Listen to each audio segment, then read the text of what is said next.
I don't know what I'm supposed to say, baby, before you walk away. No, I'm in a war, I'm in a race, chasing the time. I've been meaning to find a way to face that I'm not in a war just every day, trying to keep my head above the waves, staying alive. And I don't mean to be the guy that wanna push you to the side, and all the line and not the lie, you know. So when I leave your shit on red and you're running cycles in your head, baby, I'm just trying to stay ahead. Ooh, just stay alive. I'm not saying you got to go,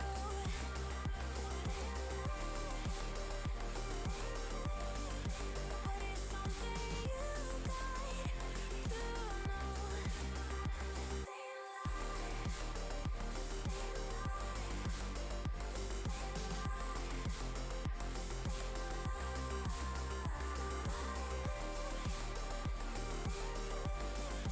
It's just something you got to know.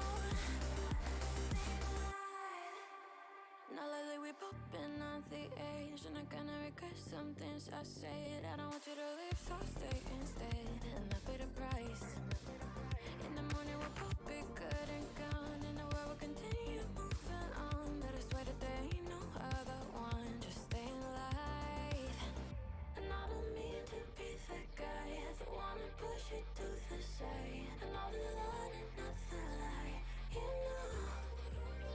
So when I leave your shit on red and you're running circles in your head, baby, I'm just trying to stay ahead. Ooh, just stay alive. I'm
Okay, welcome everybody.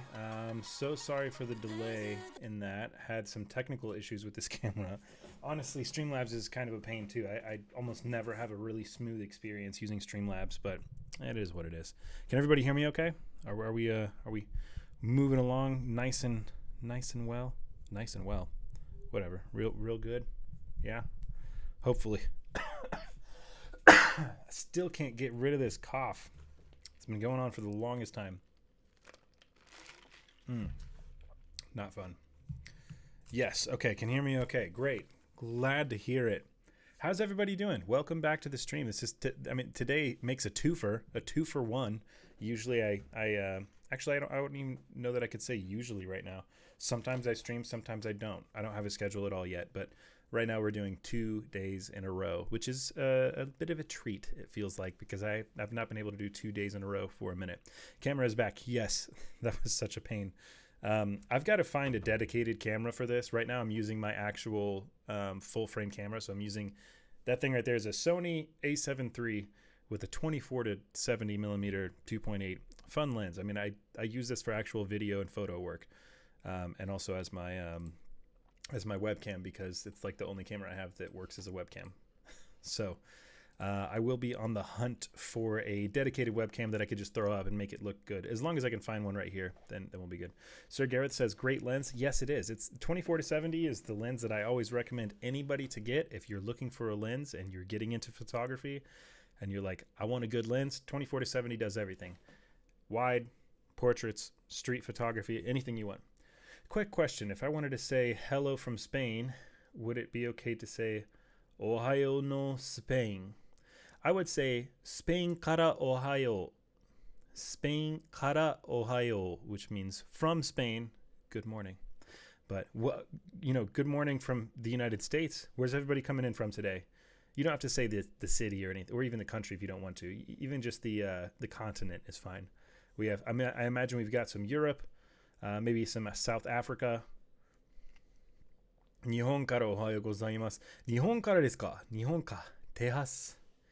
Tejas. So Sir Gareth in Texas. We got Denmark. We've got Japan. We've got Spain right now. I think the internet's the coolest thing in the world. That's so rad to be able to talk to people in a bunch of different countries all at the exact same time. This is pretty interesting. All right. Well, today I'm going to be playing a hunting game again because that was a lot of fun yesterday, except I just downloaded the Alaska map. So we're going to be going to Alaska. That'll be fun. But before that, we're going to go and check out the Yabai Discord. If you're not in the Discord server yet, by the way, which I imagine most people watching this are, if you're not in the Discord server, make sure you go check it out. I'll put a link to it in here in just a second. Let's see here. Invite people. Bam. Here's a link to the Discord server. If you are not already in it, go ahead and check it out. That Discord server is going to have, we got a bunch of stuff on there. We've got memes, we've got photography, food, stuff about anime, Japanese only section, language questions, Japan travel tips, just a bunch of cool stuff. New Jersey in the house also, right on. Very cool, very cool. I was watching TikTok. Oh, really? That's awesome. That's great. Okay, we're gonna get right into it. We're gonna switch over to checking out the Discord, and bam, here we go. Check out that awesome. Check that. That's such an awesome transition right there. Okay, so here we go. We're gonna check out the Discord right now. First, we're gonna start out with the photography section that we've got here. Hummingbird. Ooh, that's a solid picture. That's a hard picture to get. Wow, so crisp, so clean. Excuse me. Who took this one? RX Nomad. Did somebody say RX Nomad? Oh, Sir Gareth. Okay, so that's you, Sir Gareth. This is a solid photo. Very cool. I like the edit too. I like the black, in the background of everything. Looks great. Yeah, very, very cool. How long did it take you to take that picture? It must have been quite a while, right? Yeah, I imagine that it took quite a bit. Mainly because hummingbirds don't like to sit still. And I feel like they're like really like skittish around people in general. So when you try to take a picture of a hummingbird, yeah, good luck with that. It's gonna be a hard one. I've never got a picture of a hummingbird. I have a couple photos of like what do you call them? Of I can't even think of the name of them now. But I did a bunch of nature photography with like a 500 millimeter lens for a bit, and I got really into taking pictures of birds and stuff like that. So yeah, where are we at here? Good day, Josh. Hope you're doing well. Hey, hope you're doing well too, Beard. Oh, I'm missing some of the chat. Sorry. 日本語がじゃないですけど、まだ参加しています。はい、はい。日本語も英語も話しますね。このライブで。So your 夜さん英語を話す必要はありません。日本語も英語も日本語も一緒話せますので、まあ日本語しか話せない人も遊んでくださいね。Okay, here we go. Thought I was doing pretty solid with learning Japanese. Really got to learn kanji. Kanji can be a hard one. But yeah, so let me translate that in English. So your says English is not my strong suit, but is it all right if I'm still participating? Which is yes, you're welcome to participate whether you speak English, Japanese, German, doesn't matter at all. So yeah, even in the actually in the Discord server has a Japanese only section. So right here, yeah, what do you call this? What I don't know what this is called. この Discord チャンネルで日本語しか使えないセクションもあります。So DJavs, thanks so much for gifting a tier 1 sub. Right on. So yes, there is a Japanese only section. Okay, back to the photography though. Let's take a look and see here. I scrolled down when I wasn't paying attention. Where were we? Okay. Saw some snow. Snow last night from Missouri. Ooh, very nice. It's actually nice and white out here right now. It's like I think we got like maybe an inch or two. Really not bad at all. I want to get a ton of snow though. So yeah. How about some photos I took during covering a J-Rock concert? Who is this? Did they say who this was? Oh, this is Kolky from D equals out, if anybody is curious. Okay. Ooh, that's a really sharp photo from it being from a concert. I feel like most concert photos are really hard to get, like really sharp. Just because you got to bump up that ISO for the most part. Oh, you were like front row. Wow, I like that outfit. That's cool. Very cool. That's really cool. I like the hanya. I like the hanya down there on the kneecap part. Very, very cool. Who took that picture? What's the name here? Is it just O? Okay, well, O. Very cool. Very good stuff. I enjoy that quite a bit. Wish we got some No More Often. You guys are lucky. Everyone's so talented in this server. I know there's so many people that are so good at stuff here. There's people that make outfits and stuff, that do yarning and knitting and things like that. There's people that draw. There's a lot of photographers. There's a lot of really cool, talented people. So go Kai Reds. Slowly going insane. Okay. Oh, look at that. RX Nobad got another hummingbird. Wow, you are the hummingbird whisperer. Look at that. That hummingbird looks like it's got a... What kind of hummingbird is that? An Antillean crested hummingbird. Wow. That's beautiful. It looks like it's got a mohawk. That's sick. That's really cool. I think the prettiest bird I ever took a photo of was an American goldfinch that just looked really, really... I don't know. It looks nice. I also like blue jays, but blue jays are... They're kind of rude. They're a rude type of bird. I don't have Lightroom on this computer, but yeah, I went pretty hard into bird photography for a minute. Let's see if I can pull up my Lightroom on my Mac in front of me and see what kind of birds did I used to take photos. I mean, it's been so long. I mean, it's probably been like a year and a half, 2 years or so. Hummingbirds are your favorite to photograph. How do you take pictures of a humming? You just have to like set something out that you know they're going to come to and just be really, really patient. Is there like any trick to it or? Okay, let's see here. What do I have for birds in here? Wildlife, birds. Let's see. Belted kingfisher, blue jay, brown-headed cowbird, cardinal, chipping sparrow, downy woodpecker, eastern bluebird, eastern wood pewee. European starling, goldfinch, great blue heron, house finch, house sparrow, mourning dove, northern rough-winged swallow, a red-winged blackbird, a red-bellied woodpecker, a robin, a song sparrow, a turkey vulture, and a white-breasted nuthatch are the only birds I've ever taken photos of. But I got like really into it for a minute, and I like had to organize everything like in my Lightroom based on what bird I took a photo of. I don't know. It was fun. So rapid fire. Okay. Yeah. So you gotta like throw that thing into high, what do you call it? I don't know what it's called in at all right now in any language. High speed continuous shutter, or high speed continuous shooting to be able to get that shot. I mean, I imagine that's probably right. The setup pics are mine. Okay. We're going to check those out next. I have a quiet shutter setting and 150 to 600 millimeter lens. Right on. I feel like I used 150 to 600 millimeter too. I think it was a Sigma. 150 to 600 f 4.3 to 5.7 or something like that. I don't remember. It was a nice lens. It definitely wasn't like really, really nice, but it was still nice. Okay. Is this a setup? Is this you right here? Gooby, or was it? No, not Gooby Hub. Serutora? Is this you right here? Wow, look at all that. Very cool stuff. I wish I had something cool in the back. You know what I've got right here? My wife got me this. I do have this. This is pretty amazing, right? Actually, my nickname in Japan was Goku because I had blonde hair for a while, so it's kind of like an inside joke thing. Okay, so anything Dragon Ball Z related. I enjoy that. Very cool. Yeah, I like all the stuff. Oh, look at that.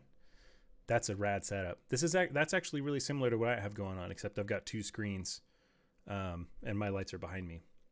Very cool. Your chair looks comfortable. I need to get a better chair. This chair is not bad, but like it kind of hurts my back.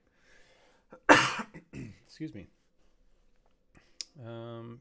Gooby Hub says, I want to get into photography, but I don't know where to start. Would like to get a good camera. Gooby Hub, I would say the best camera to get is whatever camera you can afford. To be honest, most cameras today are going to work pretty well. I've got, actually, here, hold on. Let me scoot back and grab this. These two cameras right here. This thing doesn't like, if I don't run over my cord. Okay, so these two cameras right here, I'm going to full screen it really quick. These are my favorite cameras that I've got. My favorite cameras to take photos with at the moment. So this right here, this is a Fujifilm X-T3. I mean, it's a pretty old digital camera. I think this came out in like 2013, maybe 2012. I'm not sure. And I've got a 16 millimeter lens on it. This is like very much a like documentary camera, the way this is set up, right? Also, what I do when I get cameras is I cover up every insignia of anything. So when people look at this, they don't know what brand it is. I just feel weird showing it off. And also, I oftentimes go to places that are maybe not that great, pretty high crime areas, especially during protests and stuff like that. And I don't want people to know what kind of camera I shoot with. So this is a Fujifilm. This whole setup was like maybe $500, maybe. But you don't even have to spend that much to get like good photos. I do like this camera a lot. But as long as you have a camera that has a lens and the ability to change manual settings on it as far as digital goes, then you're set to go, to be honest. Even like 10-year-old plus cameras are great. This is my second favorite camera to shoot with right now. This is a Fujifilm Instax Wide. So it's like an instant film camera. This is one of my favorite cameras ever, and I take some really fun photos with this. This camera right here was like maybe $100, maybe, and I get some cool stuff, right? Like I took that photo a while back. Most of the photos I take on this thing are actually of family and friends, so I don't actually have a lot of like artistic looking photos and things with this. But yeah, there you go. Yasai ai. I took that photo with this instant film camera. Basically, you don't need anything too fancy as long as you've got a camera, even a phone camera. I've taken really cool photos with my phone. It's a little bit harder, a little bit less versatile with the phone, but most photographers will tell you the best camera is whichever camera you have. Whatever camera you have and access to, that's the best camera that you have, that there is. So, are the films expensive? Yes. Kind of. So, like, this right here is a 2-pack of color film. This thing is like $20 or so. and each pack has 10 photos in it. So for 20 photos, it's about $20. It's around $1 a picture. It's pretty expensive. It's on par with my medium format camera. So my medium format film camera, that's about $1 a photo when I take into consideration the cost of the film, the cost of developing and everything like that. I develop it myself, so it's a lot less expensive, but it's on par with like actual film cameras. So but I shoot on everything. I shoot on digital, I shoot on film, I shoot on instant film. Anything that has a camera, I'm interested in using it. I would use a plastic toy camera if it had really cool photos. So, all right, let's head back to the Discord. Excuse me. Sorry, I'm trying not to cough into the microphone, but I still got a little bit of a cough left. Cool setup here. I like it. Oh, yeah. Solid stuff. Wow, that's a whole bunch of plushies right there. Very cool. Little mini fridge. I miss my mini fridge. Actually, I used to have squirrels and rabbits in my mini fridge. That's funny. Oh, this is like very well put together. Very well organized and everything. Very cool. Oh, is that a lightsaber? Whose lightsaber is that? I can't tell by looking at that. I could tell you that lightsaber on top kind of looks like, I'm going to take a wild guess here. That kind of looks like Obi-Wan Kenobi. Is that Obi-Wan Kenobi's lightsaber on top? It's not Luke Skywalker's. It might be Obi-Wan Kenobi or Darth Vader. One of those two. That's the kind of two I'm stuck between. Who said this was theirs? Let's see here. I have hold on. Oh, that's you. Okay, you said. I have Mace Windu and Qui-Gon Jinn, and I have a custom one. Ah, dang. Too bad. Wait, what are the main Star Wars characters called in Japan? Oh my gosh, that's a good question. I have no idea. Let's find out. Star Wars characters in Japanese. Let's see here. Japanese Star Wars Day characters. Star Wars. Okay, Darth Vader, Darth Vader. Jedi no Kishi. Luke Skywalker. So it's the same thing. It's just in Gairaigo. Han Solo for Han Solo. Chewbacca. Ne.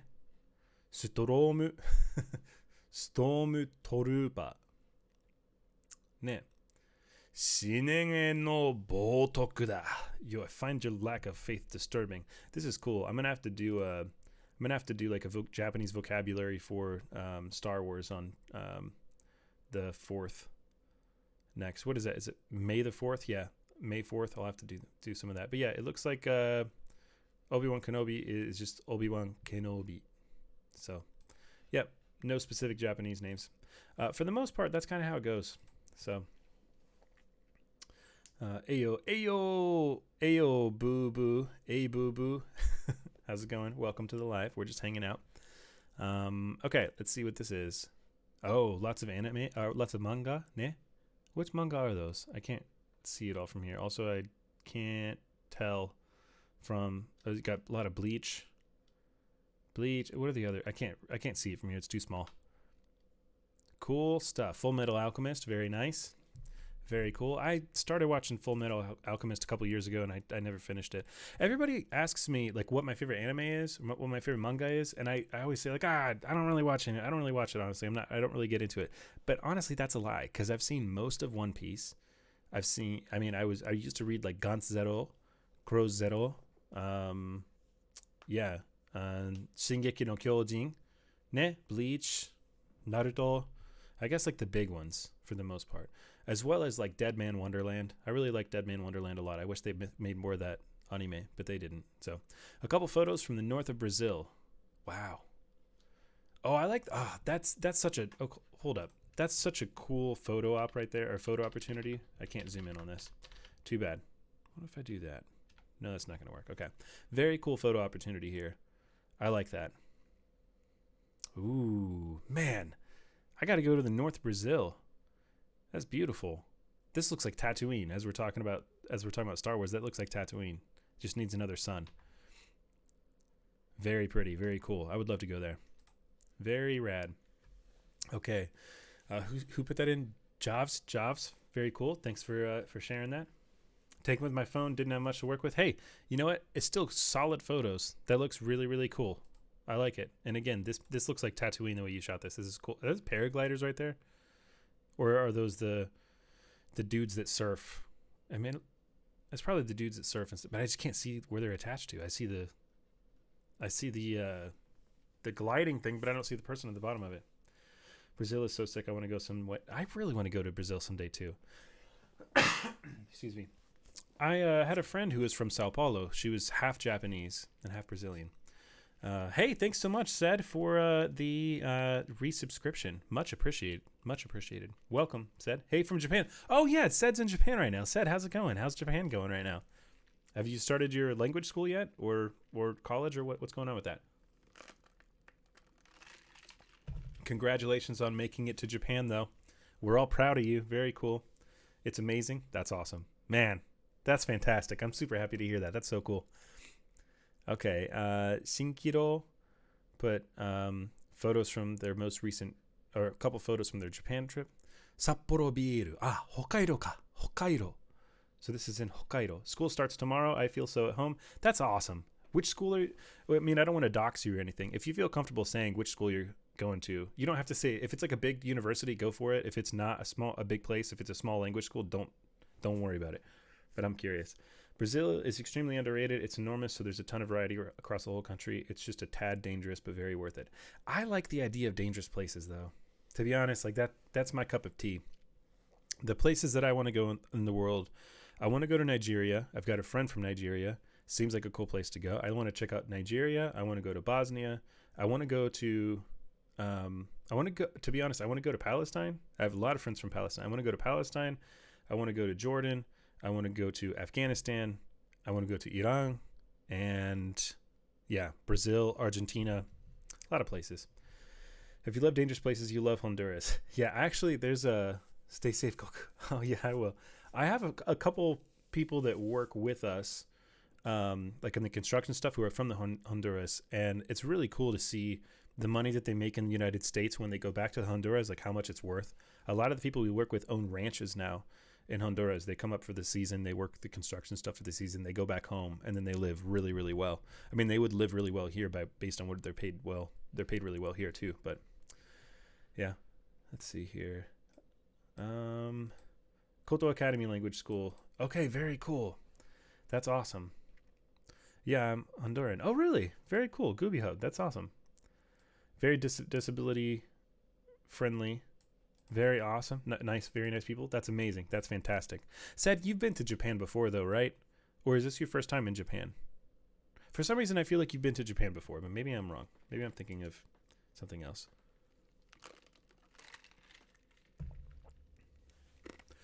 I put a picture of a lake near my father's village in the server a bit before these pics. Okay, I'll go check it out. Yeah, I was here in September. Okay, right on. Okay, we got a train. Oh, what's this right here? Hotel. Very pretty. Ooh, I love those mountains. I miss like mountains and big hills and things like that a lot. Indiana's very flat. I'm not huge on it. Okay. Beardy. Oh, Beardy, ne? Beardy. Oh, that's cool. You got one of the sideways monitor setup. Very cool. Oh, you got like a solid microphone. What kind of microphone is that? That's pretty big. Very cool setup. Love it. Oh, I like how it's like nestled on the corner. That seems very cozy. Very cool.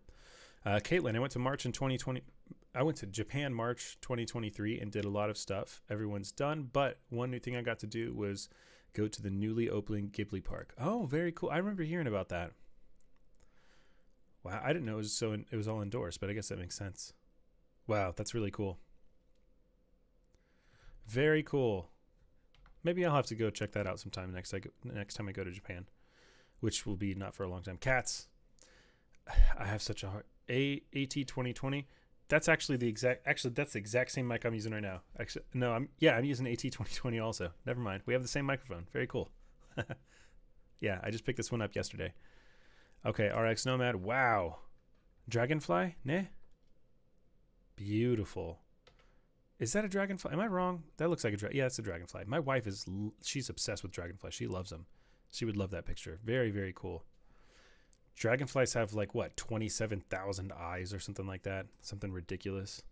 Maybe not 27,000, but a lot. Quite a few. Okay, let's try to find this picture of Let's see here. Finally got the live. Absolutely love your TikToks. Kyler Kaboom, thank you so much for that. Really appreciate the message. I'm glad that you that you're coming through. Oh, from the Discord, right on. The light ring from the camera as well. Nice setup. I think it is a very nice setup. My birthday's in a week, January 13th, turning 30. Said, congratulations. Otanjobi omedetou gozaimasu. If I don't see you before then. Very cool, though. Very cool. We're almost the same age. I will be 32. Oh, yeah, I'll be 32 in March. Okay, let's see if we can find the picture of the lake. Someone said it's a lake by their dad's house. It was up farther in here. Let's see. Oh, I was gonna say, oh, is this the lake? No, that's Fujisan, ne? Honduras Lake. Lake in Honduras. How far up are we gonna go? Some cool Legos. Very cool. Are those ferrets? Those are ferrets. Nice. I used to work at a hookah bar, and I lived at a hookah bar for a little while when I was like 21, maybe 22. Yeah, I think I was like 22 years old. And there was a bunch of ferrets that they had there, and snakes and a bunch of other stuff. Is that, someone says, I got the suit. Is that a suit or is it somebody shredded? I can't tell if that's a suit or not. I'm going to click. Maybe I shouldn't click on it. I don't know. I want to chance it with Twitch, but I feel like that's I don't know. maybe that's a suit. Okay. I don't see the Honduran thing. We're already back up here in December. You'll have to post it again and we'll look at it the next stream.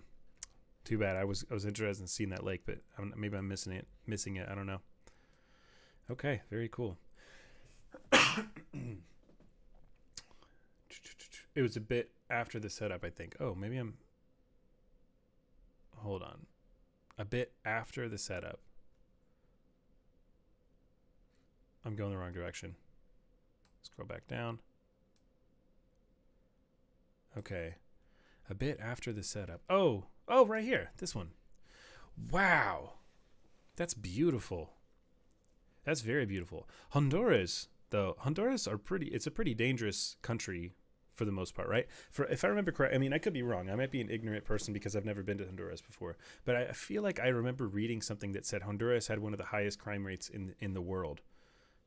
Maybe that was a while back, though. Is that still true, or is that not really a thing anymore?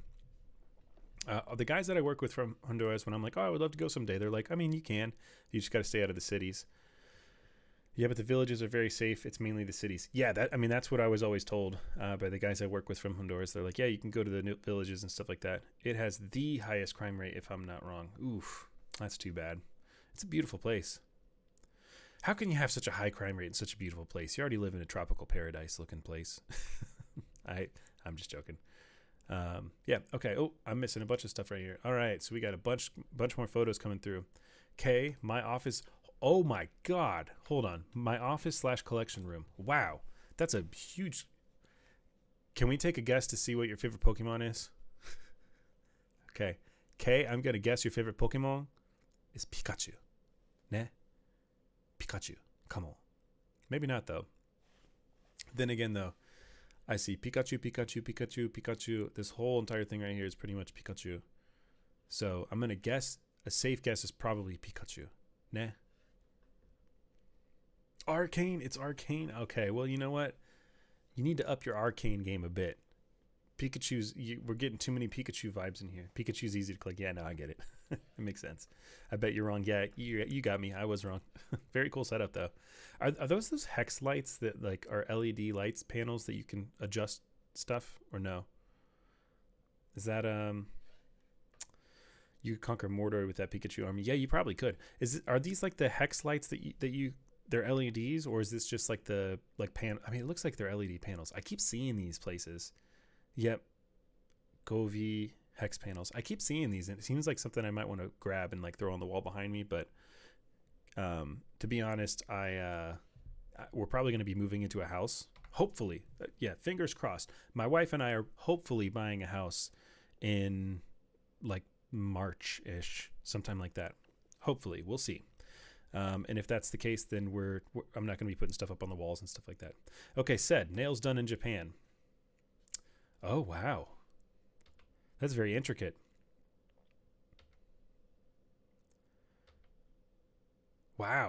Very cool. Is that a dog bone on there? Oh, it's Gloomy Bear. It's Gloomy Bear. I just realized it's Gloomy Bear. Very cool. Said, you've got some pretty rad tattoos. Hold up. Okay, that alien on the palm of your hand, how bad was that? That had to be pretty bad. Palm of the hand tattoo? Like, right? Like that had to be pretty rough. I see palm of the hand's got to be, oof. I mean, I have the backs of my hands, right? I mean, this one, like, yeah, it's most of the back of my hand. It's not really that bad. This one was pretty blasted. And that was rough. It burned for sure. How was the healing for that? I mean, you can't use I feel like you wouldn't be able to use your hand for anything. I got both my hands done at the same time. So not the kanji, but the treble clef and then the flower on my left hand. I got them both done at the same time, which was a really terrible idea. And I remember the day that I got them done, I went to reach into a backpack to grab something, and I just ran my hands down the zipper on accident. It was so terrible. It was like really, really, really swollen. Healing was fast. Did you get local anesthesia for any tattoos? I'm gonna guess probably not. Said, I don't know if anyone that does that. Yeah. I mean, I've heard of this before. I've got quite a few friends who are tattoo artists. I actually have a very close friend who's a tattoo artist in Okinawa who owns One Shot Tattoo in Okinawa, which overlooks the ocean in Tsunabe. Or it's either Tsunabe or somewhere around Tsunabe. But it's beautiful. He does beautiful, full, huge pieces. And he offers that. And I've heard that it works pretty well, but to be honest, I've never used, I personally have never used tattoo numbing cream or anything like that. Working on watercolor sleeve right now. Didn't even know it was legal to do that. Yeah. So there's like a tattoo numbing cream you can get that's not a injection. It's just a cream that you put on it and it will like completely numb your skin. I've heard good things about it for the most part. I did a podcast with my friend who's a tattoo artist, and I asked him about it during that podcast. And if I remember correctly, he said that back in the day, he didn't like tattooing people if they used it because their skin would get chewed up really quickly because it would like stop the healing process almost when it would numb out the skin. But they said that, or he said that the new stuff that's come out, it works really well and you can't tell a difference at all. And he said whatever it makes people sit still better works for him. He doesn't care if they have tattoo numbing or not.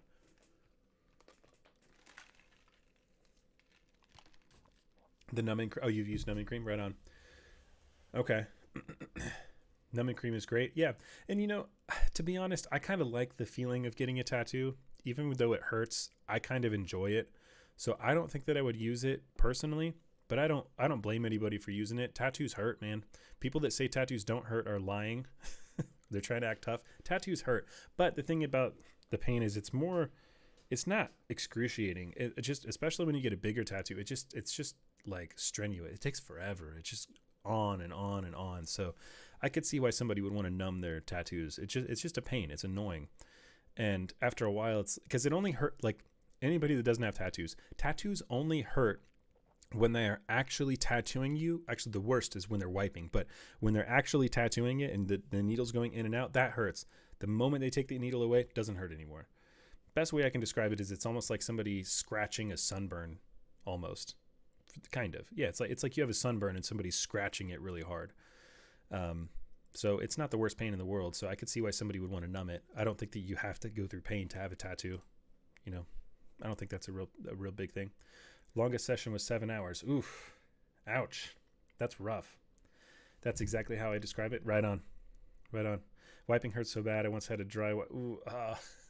There's a TikTok that might still be up right now of when I tattooed my leg. I tattooed yabai on my leg. And when I tattooed that, I dry wiped it off and it was just like across. And it was pretty rough. So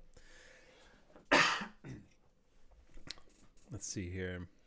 I've only got a small tattoo on the shoulder and it barely hurt. Yeah, it really depends on the location too. Where's this one from? Caitlin says, I did see Sakura bloom even though we were early. Ooh, March 2023, right?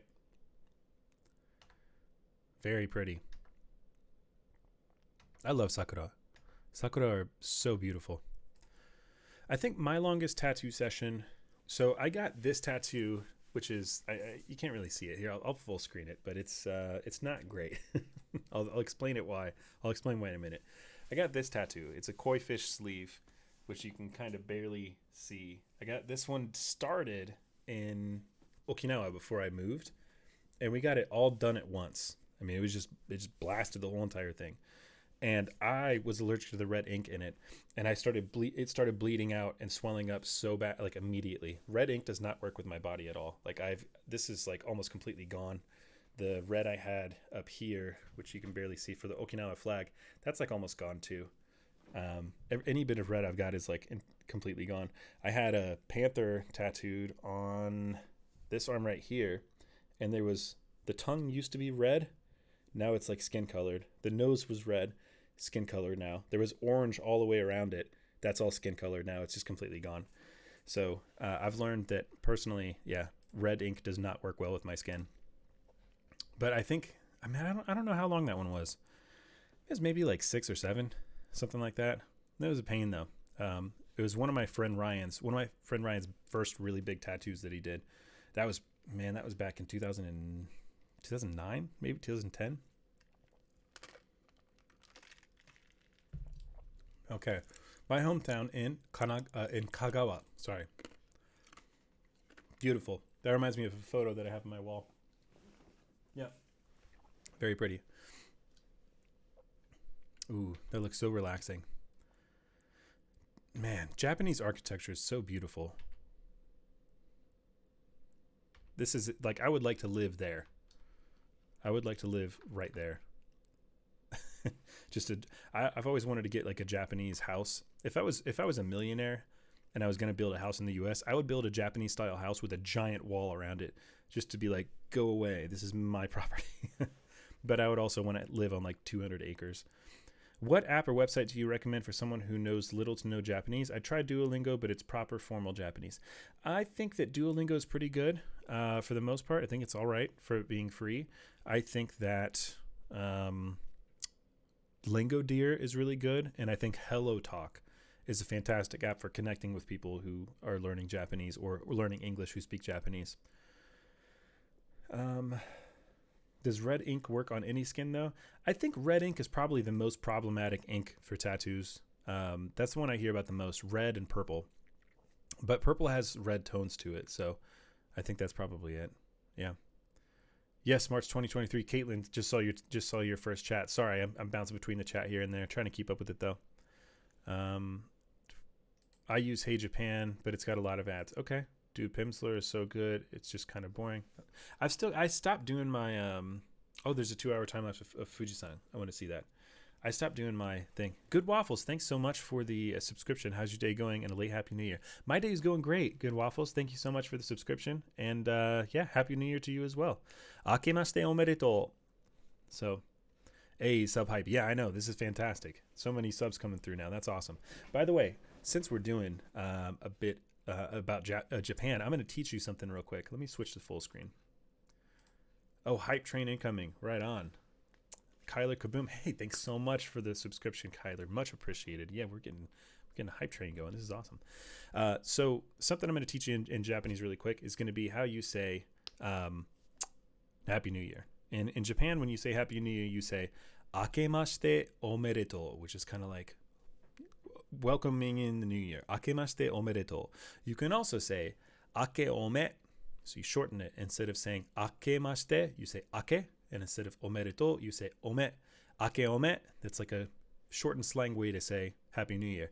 In Okinawa, they have their own language. It's called Uchinaguchi. Okinawa no Gengo. Okinawa Hogen. Okinawan language. In Okinawan language, the way you say Happy New Year is you say Isogwachi debiru. Isogwachi debiru. That means Happy New Year in Okinawan language. So, Akemashite omedetou gozaimasu. Akemashite omedetou. Ake ome. And Isogwachi debiru. Okinawa no hogen wa Nihon jin demo wakarimasen. そうですね。なぜなら、沖縄の方言はほんまに日本語の方言じゃなくて日本語属言語。外国語ね。日本語属言語。他の言語ですから、一般的な日本人は沖縄の言葉、沖縄の方言、内縄口、全然わからないんですね。わかりにくいね。むずい。でも、たまに沖縄の方言と日本語の言葉は同じ。まあ、もう少し like very similar ね。例えば、犬は日本語。沖縄の言葉は、イングア。グと小さいはイングア。D Javs, thanks so much for the subscription. Really appreciate it. This is awesome. About to beat our last record. We're at 93%. Rad. This is awesome. I thought New Year was... You're right. You're correct. However, when we say Happy New Year, the phrase for that is Akemashite omedetou. Akemashite doesn't mean New Year. It means like opening. Welcome to the... Congratulations on the opening of all this right here. So what I was saying in Japanese, by the way, to your, is that the Okinawan language is often called Okinawa Hogen, Okinawan dialect. But the Okinawan language is actually a different language than Japanese. It's not the same thing as Japanese. So Collateral Panda, thanks so much for the subscription. Much appreciated. We just shattered that goal, it says, or shattered the whatchamacallit. Very cool. So Okinawan language, let's see if I can kind of do a quick little history lesson. I'll do Japanese and English ね。今年はおめでとうと、そうね。So, let's see here. I'm going to try to think in Japanese first and then I'll switch over to English, right? So, 明治時代って明治時代ぐらいかな、沖縄は他の国でした。沖縄は琉球という国でした。名前は何だった？琉球何々忘れちゃった。で、琉球という国で11くらいかな、11かな、東言語がありました。東言語がありました。内名口と宮古語といろいろな島の言語がありました。この琉球の国で。で、明治時代ぐらいかな、沖縄は日本になりました。沖縄県になりましたかな。明治時代かな。その時から沖縄の文化とか沖縄の言語は日本の文化と日本語の言語になりましたみたいなことですね。琉球王国ね。ありがとうございます。ありがとうございました。日本の歴史難しいですね。So, Okinawan is not a dialect, technically. Okinawa used to be its own country, its own kingdom called the Ryukyu Kingdom back in like the Meiji period, which was 明治時代はね、1500年かな。夜さん、1500年ぐらいかな、明治時代。忘れちゃった。じゃあ、Google 使います。When was the Meiji period in Japan? No, I was wrong. 1800s. 1800年ね。So, about the 1800s, Okinawa became part of Japan. It was taken over by Japan and was forced to be part of Japan. So, initially, the Ryukyu island chain was called the Kingdom of Ryukyu, the Kingdom of Okinawa, right? And when Japan took it over, they were like, no, you're no longer your own kingdom. You're now part of Japan. And then they suppressed the Okinawan culture, suppressed the Okinawan language very, very heavily. They actually outlawed it. And Okinawa's culture was not lost, but I mean, very, very suppressed to the point where it's not anywhere near where it used to be. So now the average Okinawan person does not actually speak Okinawan language fluently, at least. So 沖縄の方言って普通の沖縄の人、うちなんちゅうは内縄口を話すことができません。たまに沖縄の言葉しかわからない。例えば、ハイサイとか、メンソーレとか、一般的な言葉だけ。でも、ペラペラじゃないですね。When they speak in Okinawan language. Usually it's mixed with Japanese. So, yeah, Okinawan language is actually a separate language. Same thing with Ainu language. Ainu language is a Japonic language, like Okinawan language is a Japonic language, but Ainu language is actually a separate language in Japan. Although most people say Ainu is Hogen, it's not Hogen. Like, Kansai Ben wa Hogen. だね。関西弁は方言。沖縄弁は他の言語。Same thing with アイヌ。ね。So, yeah. 私は知ってるのはサタンダギだけです。サタンダギ大好きね。Yeah, there's一般的な言葉 like average, interesting, sorry, I just read that, so I said it out loud. This is so interesting. Yeah, I think it's interesting too. Average words that you would see in Okinawa would be like minsore, which means yo koso, welcome, haisai, which means os, konnichiwa, ohayo, haisai, or haitai is for females. So josei nara haitai, dansei nara haisai. Then you've got like nife debiru for ありがとうございますはニフェデビル or 忙しデビルは明けましておめでとうございますとか So it's 日本語族言語 which means it's Japonic language but it's not actually Japanese. It's a completely different language. So level 1 hype train reached. Right on. Fantastic. Let's check out this time lapse. I want to see what this looks like.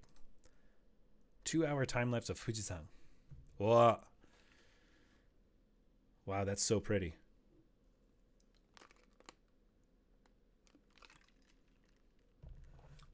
That was beautiful. I love the way the clouds like spiral to the side of Fujisan. Like right there in the corner. That's really pretty the way they do that. There's got to be a scientific reason as to why it seems like over volcanoes, like you've always got like these circular clouds right there. I don't know what they're called. Excuse me. The scene, it looks like they get trapped and died. Yeah, almost like that, right? We're not seeing Fujisan. Oh yeah. Oh my gosh. Hold up. Yeah. Thanks for telling me to switch. My bad. Okay, here we go. Thanks everybody for reminding me. Okay, here we go. Bam. So we've got Fujisan here. 2-hour time lapse. So pretty. Screen didn't switch. My bad. We got it now. But yeah, like the way that the clouds up in the left corner right here, they like stack on top of each other and then swirl in circles. I don't know if there's got to be a reason. Yeah.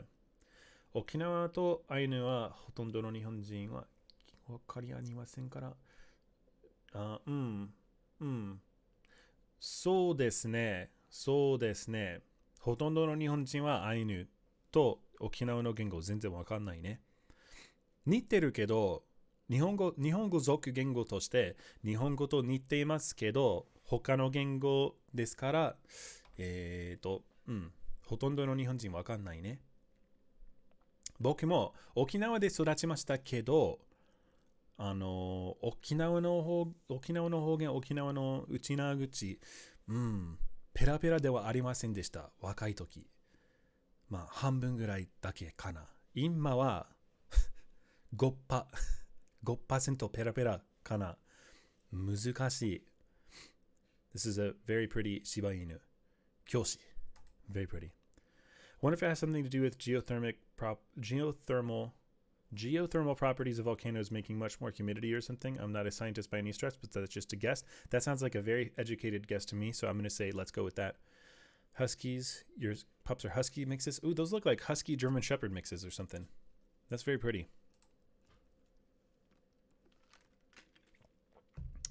Very cool. Very cool. Oh, we got another photo. Late Fujisan submission. Jobs. Very cool. Wow. That's so beautiful. But, I've heard, though, they are bingo. Right on. That's awesome. I've heard that Fujisan... So Fujisan, if people didn't know this, Fujisan is an active volcano. So I've heard stories about what would happen if Fujisan was to explode.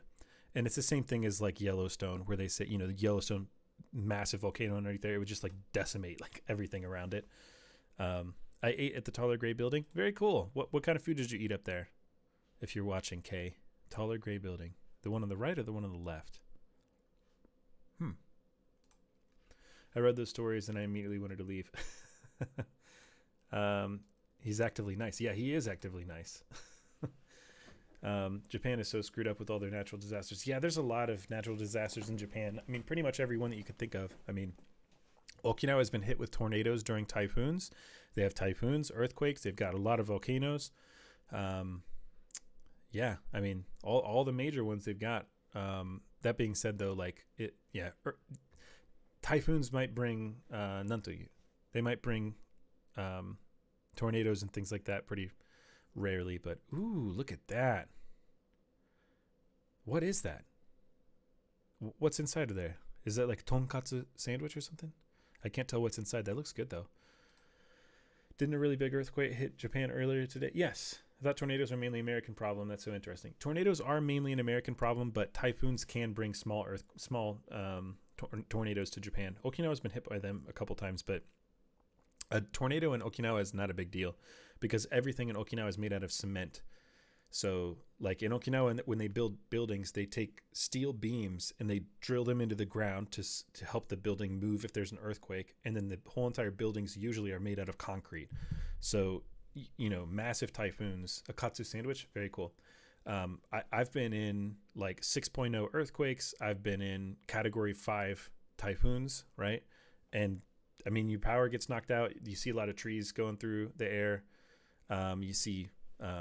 oh, actually, you know what? There's a video I can show you. Maybe. Let's see here. Okinawa typhoon flips car.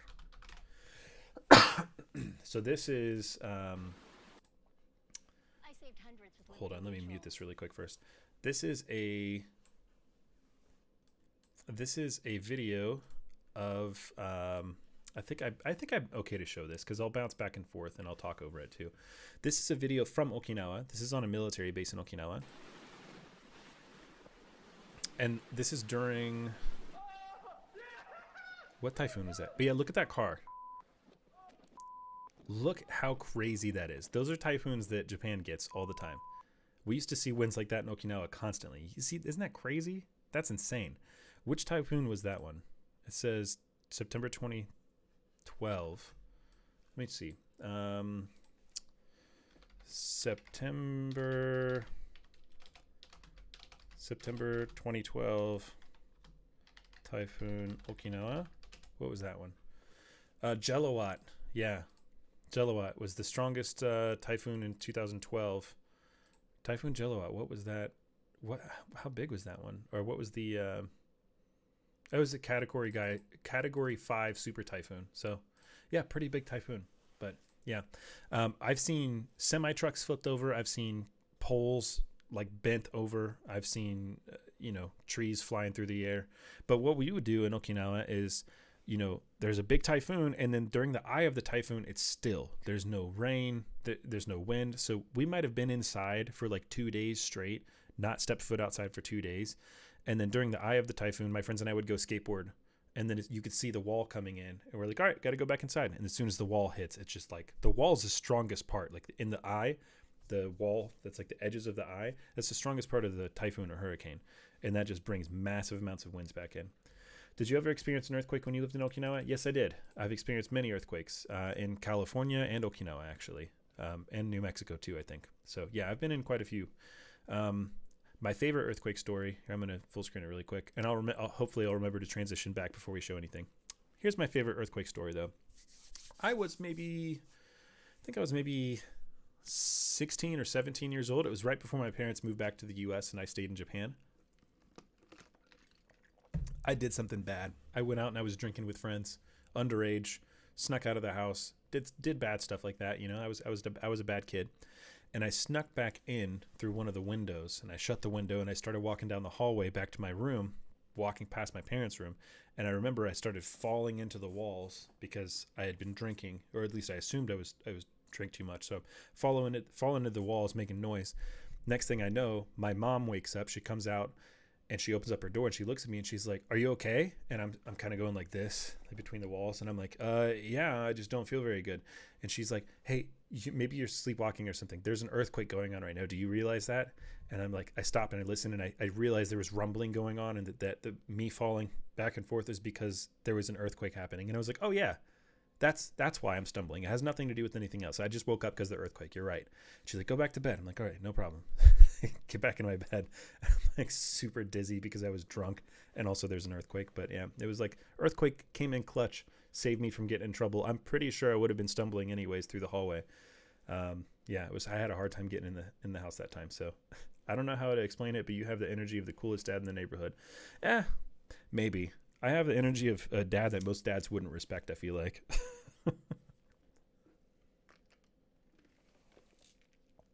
But yeah, we got out to some pretty crazy stuff when I was younger. I'm glad we made it out of it. All right. Okay. Kay just added a couple more photos. It looks like, man, we're getting photo after photo after photo. Yor? Ah. Wow. So pretty. So pretty, ne? What is this?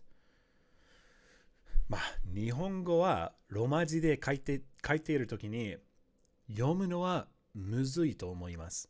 ロマ字はむずい。種ヶ島、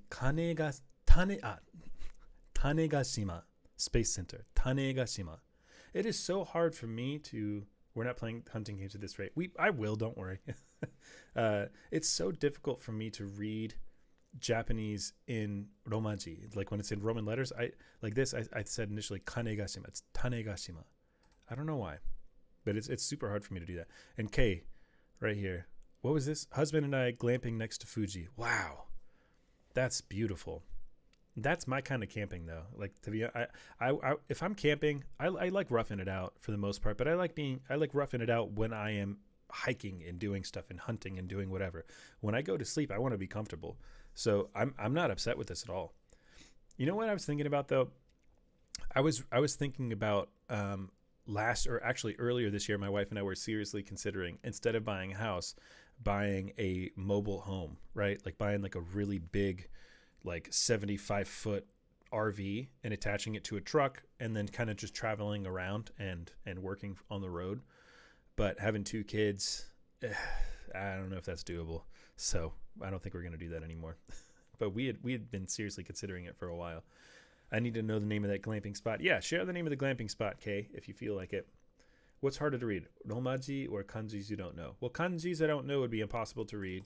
So I would say kanji that I don't know would be impossible. It's harder. Romaji is difficult, really. Romaji wa muzukashii to omoimasu. I don't know why. I think it's very difficult. Yeah, maybe when they're older. Yeah, maybe when they are older. We'll see. But then I'll be older too, and I don't know if I'll want to do that after that. Who knows? I'm going to take a look at some memes really quick. Let's see what memes we got. I might not understand half these, by the way. Is that Drake? Ladies with gentle hands. What does that even mean? Ladies with gentle hands? This is my alter ego. Anita Maxwin. Anita Maxwin. What? Well, let me finish this first. Okay, why does that feel like this is something that Drake himself would have made? This feels like a meme that Drake might have made himself, like not even realizing that it was, you know what I mean? Like, yeah. Ladies with gentle hands.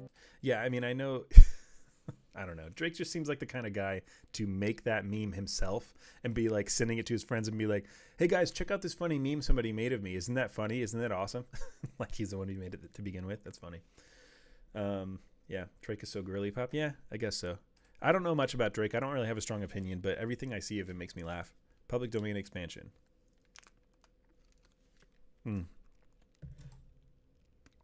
I don't get it. There's a lot of memes in here I'm not going to understand.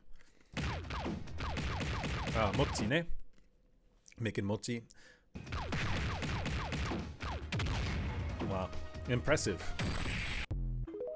Very cool. That's how they make mochi, by the way. It just gets pounded over and over and over again. That's it, making mochi right there. Excuse me. So, story time.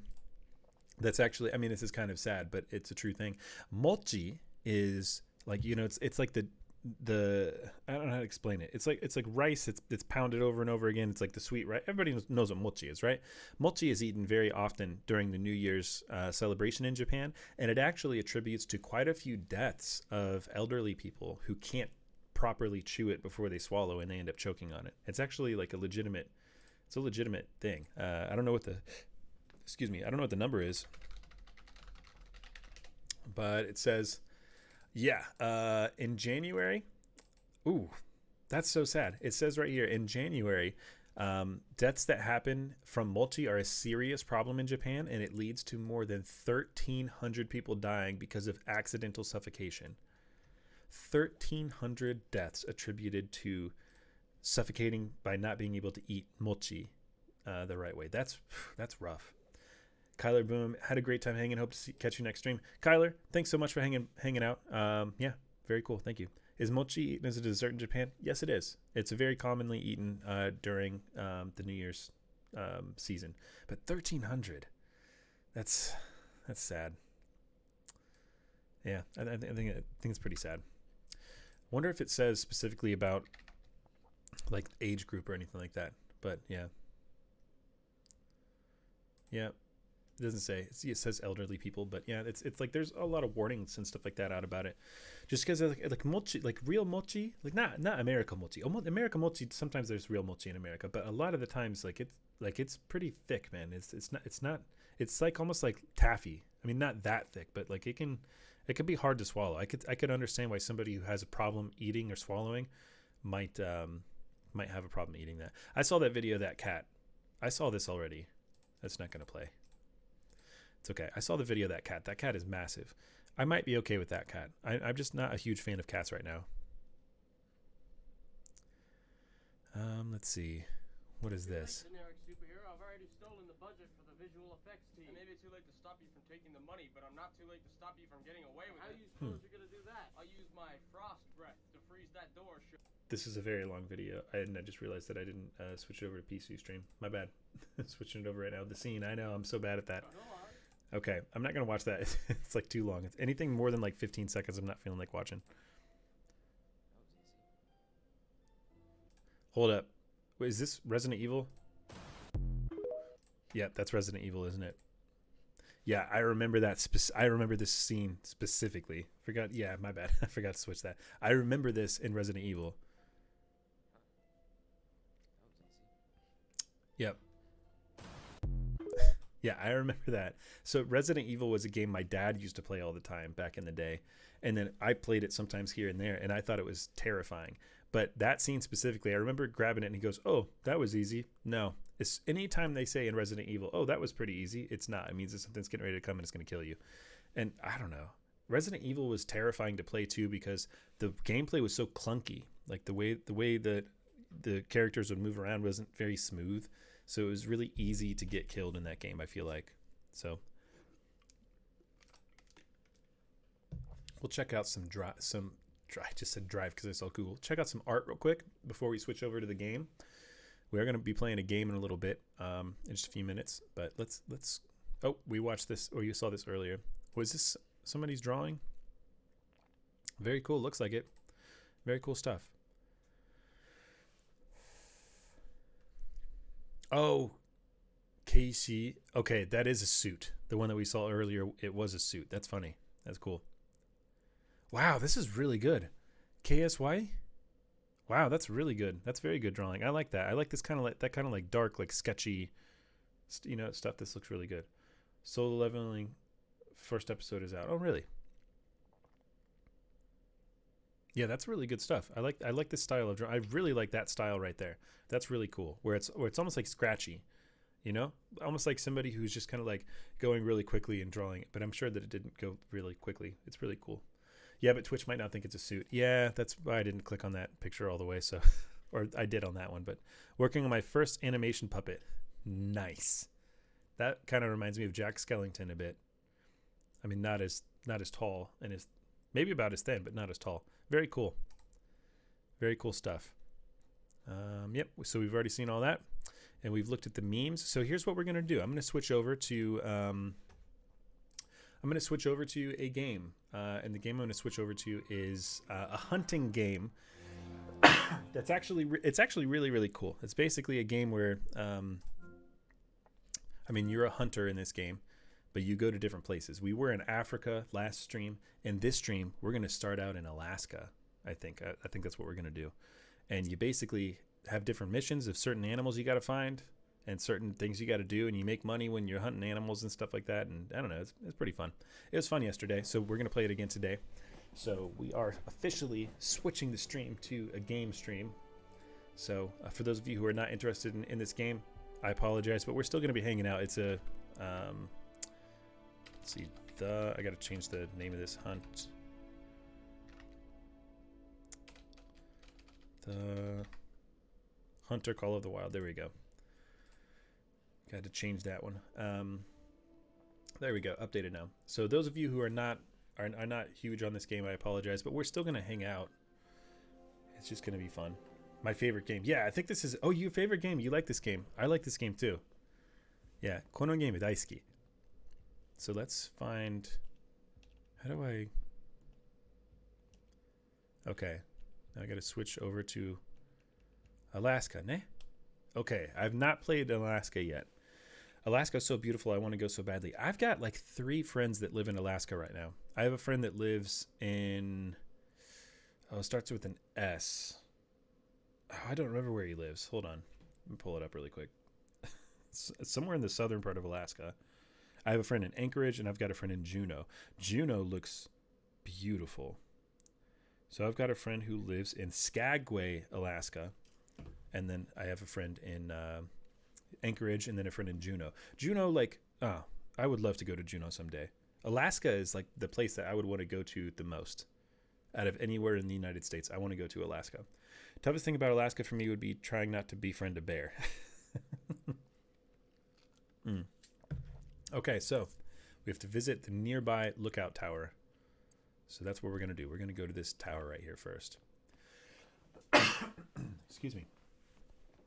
I saw some videos that were made by... Oh, there's this guy whose name I can't remember. He's this bald guy who goes around and he just meets up with different people. And like he's done Hasidic Jews in New York, and he'll like show like what life like is for them. And he's done Alaska, he's done the border of Arizona, and a bunch of stuff like that. My friend's not played this game, played Battlefield. Zanin dane. Too bad. But when he went to Alaska, man, I can't remember this guy's name. He's like he's really popular on YouTube, so you probably have seen him before. I'll wait for them to finish talking. When I'm at the top of one, normally I just want to put my feet up and enjoy the tranquility. I haven't had a chance to do that in a long time, though. Are there Are there like wildfires a lot in Alaska? I'm gonna look that up really quick. I don't know. I mean, are there? If there's fire watch towers, Alaska wildfires. I mean, maybe there is a lot of wildfires in Alaska. Are wildfires increasing in Alaska? Increased smoke. As Alaskan wildfires have become more frequent and severe, smoke from wildfires is also increasing. Didn't know that. Okay, interesting. Did not know that there was a lot of wildfires in Alaska. I mean, it makes sense. All the timber and everything like that makes sense. I heard bald. My first thought was Vsauce. Hold on. I'm gonna look this guy up really quick. Because he went to life in what's the name of the Hasidic Jewish neighborhood in Brooklyn?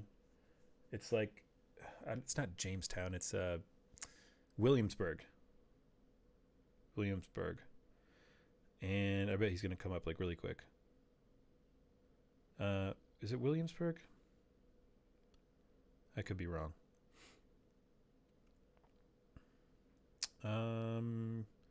Not Caleb. Man, what is this guy's name? I don't see him showing up from that Google right here. Does anybody know who I'm talking about? I'm not dangerous. What do you mean? Oh, here we go. Peter Santinello. Peter Santinello on YouTube.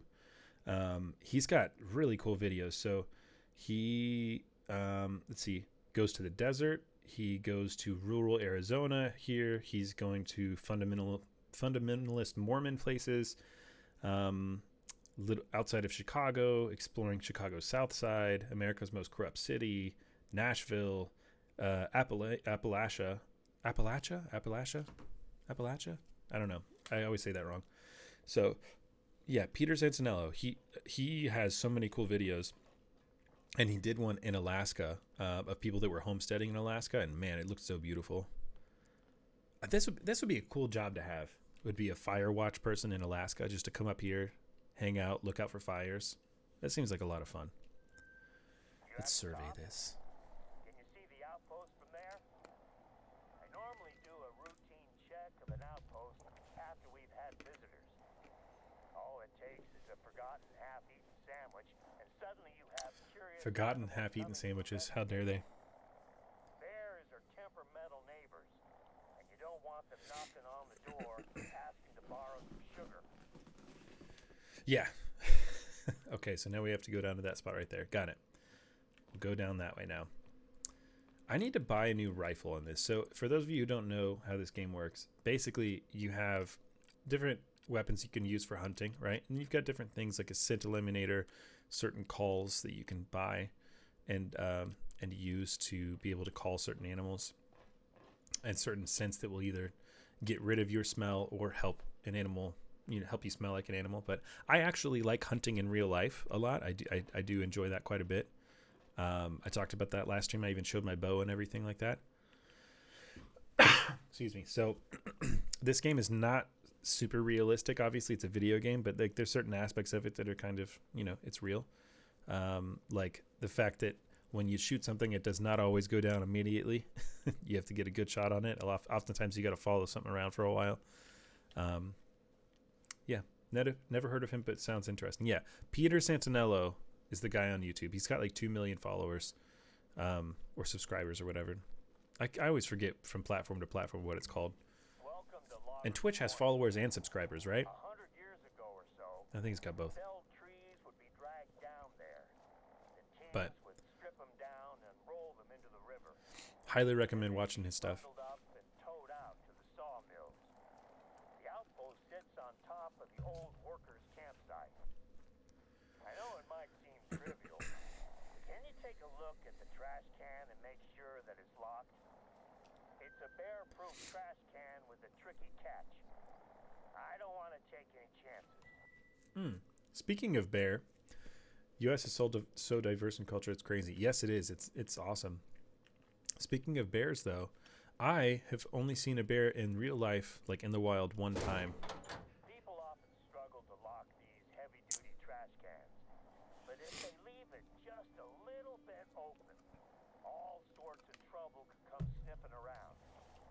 My city's mainly Hispanic, and even just here we have a bunch of different cultures colliding. Very cool. One last thing. Before you move on, can you Take a look at the firewood inside the cabin. Okay, I'll do that. Yeah, so actually, I've seen a bear in real life one time, and only one time. We were in Tennessee, and I went to let my dog out. We were in a cabin in Tennessee, and I went to let my dog out, and he started barking and snarling and jumping at a trash can, and there was a big black bear sitting on top of this trash can trying to get into it. And yeah, he scared it off by barking. That being said, though, like, it was a small black bear, and it was still massive. I mean, it was probably like 200 pounds, and it was still not, it wasn't like it was a really big black bear. I need to get a more powerful rifle soon, but I got to save up for it because these things are expensive. I was thinking about doing this one, the Rangemaster 338. I think that's probably 338 Lapua round. I don't know. The 338 is a massive, heavy, huge round, and I can almost buy it. I can't buy it yet. I got to make $7,000 more, and then I can buy that thing. And then that's the rifle I'm going to use because that's going to put down big stuff really quick. We used to have black bears on campus all the time. We just noticed where they were and told to try to avoid them if you could. Very cool. What I mean, I don't want to dox you or anything, but do you feel comfortable saying where the campus was? Was it like Damn, this is bad news. These logs have all the signs of a beetle infestation. Let me see if I can check in with the hunters who must have cut I mean, firewood. black bear are really common in Tennessee, certain parts of Kentucky, West Virginia. Yeah, North Carolina. Okay, Western North Carolina. Yep. North Carolina. I just found the number. I knew I had it here somewhere. I gotta wait for this thing to stop talking. The hunters who stayed here a call and see what they have to say. Wildest animal I get on campus would be a wild city pigeon. That's funny. Yeah, we got $1,000 more. Cool. Now all we need to make is about $5,000 more, and then we'll be able to get that big rifle for bear and stuff. There's an outpost in the forest to your northwest. This guy does a lot of talking. Follow the trail, you'll find it. I have a hunch that... Oh, phone's ringing. Okay. I'll call you back. when I Almost get done. Does an Spain get any answer dangerous about animals? where they cut the wood. I think Spain has... Okay, before anybody answers that question, my guess is... That's where they were. I think that Spain has mountain lions. Yeah, they're on the government. Ooh, that was a good comeback. Spain does have mountain lions, though, right? I think either mountain lions or like cougars. I don't know what the difference is. They might be the same thing. I'm not sure. Does Spain have mountain lions? Maybe not. I might be wrong about that. Where do we have to go? We got to go way over there. Okay, so now we get to explore a bit. Does it show us our map yet, or is everything grayed out?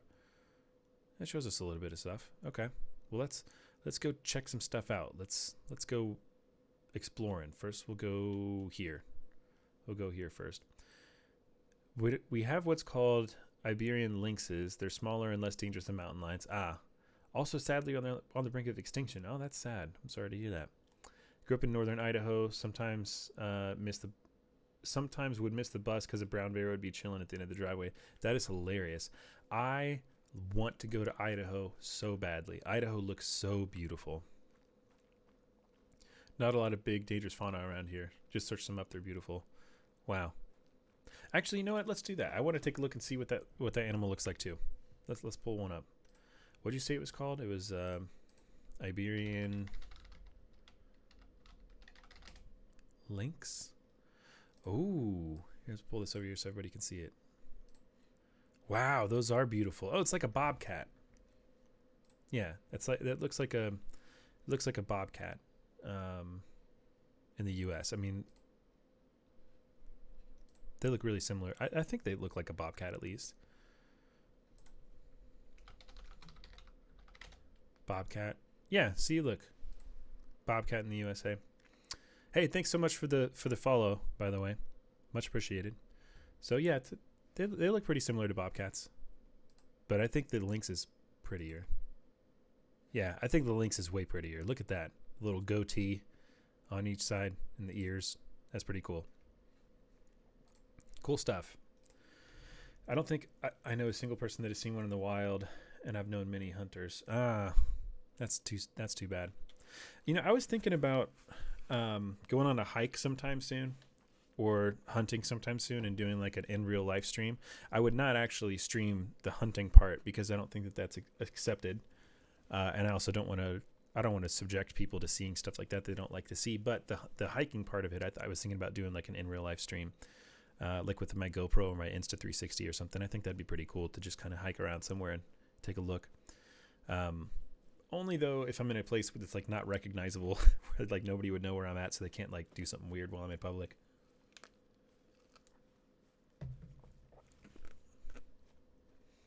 Luckily, I would not worry about them doing something close to where I live. Oh, there's something over there. It's a moose. The Alaskan moose is a wonderful creature. Wow, look how big that thing is. Close. All you can think about is how big it is. A fully grown moose can eat up to 60 pounds of plant matter in a day. 60 pounds of plant matter in a single day? They can run at. Just pray it's not running at you. Wow. What's good? Ham, what's up? How's it going? Welcome to the chat. Welcome to the stream.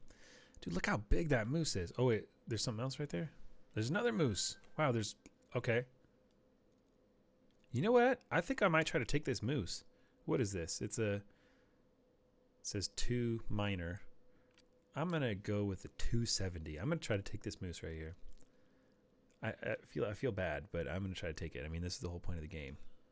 Right about there. Okay, it's right there. All right, don't run over here. Let's see if it goes down while it's running. Oh, are those caribou? I can grab one of those while I'm waiting too. Oh, that was a bad shot. Yeah, I couldn't get a second one. But I don't know if I got that moose really well. Have you seen the videos of moose swimming? They're so fast. I've not, but I've seen videos of them running through water, and it was like the water wasn't even there. It like did not affect them whatsoever. All right. Let's see if we got a good shot on this moose. I feel like we did. I feel like it's a pretty good one. But honestly, this rifle's not super powerful, so I might have just done something really bad by shooting a moose that that like would not go down from that small of a caliber. I don't see where it was hit. I mean, there's a bunch of tracks right here, but where's the initial shot at? Thought it was like right here. Nah, did I miss it? I don't think I did. I don't know the plural for moose. The plural for moose is probably moose. Just like, I don't think it's meese like geese. I think it's just moose. I think I might have missed that moose because I'm not seeing that blood trail anywhere. We'll see. Unless I was looking in the wrong spot. I don't see the trail. Meese. The meeses. Mooses. I like mooses. I'm very confused right now. I thought I hit it like right there by that water, but I don't see the tracks that are running away from it. I don't want to lose it. And it did highlight those blue tracks automatically when I walked up here. So I'm pretty sure those were the tracks of that moose. Harlequin ducks will stay here for the warmer It was right months. here. Maybe I didn't hit the moose. Everybody, I think I might have missed it. Some of the smallest creatures I don't think I did, though. I'm like pretty sure that I hit it. they thrive in Alaska's harshest weather. They tend But to stick to flowing water. So look for them when you're close to the river. maybe I did miss it. How long have you been playing? I just started playing this Alaska one just now. We've been playing Alaska for like 15 minutes or so. You hit it. Yeah, I'm pretty sure I did too, but there's like no... All these tracks are just walking tracks. They're not running tracks. Let me just go down this direction where it was running. Maybe I can run into it. Or like run into the track that it left when it was running. I was like positive that I hit it. All those are going the wrong direction.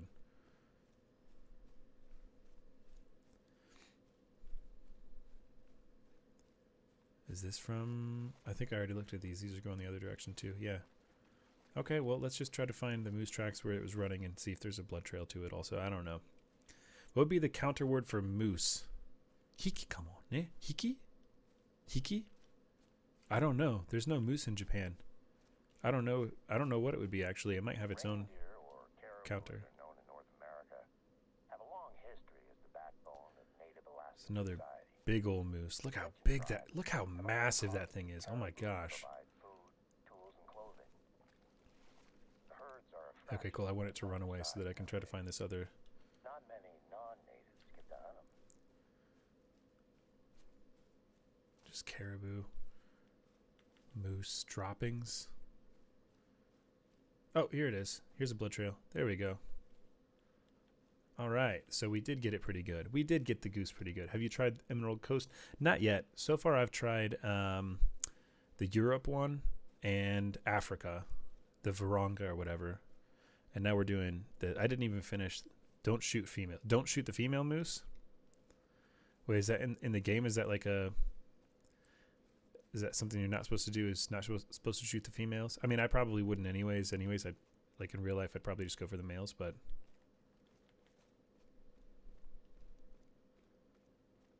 Okay, let's see here. This is going that way, but I saw some blue over there. I don't know if it was just when it was running the other direction. Okay, here we go.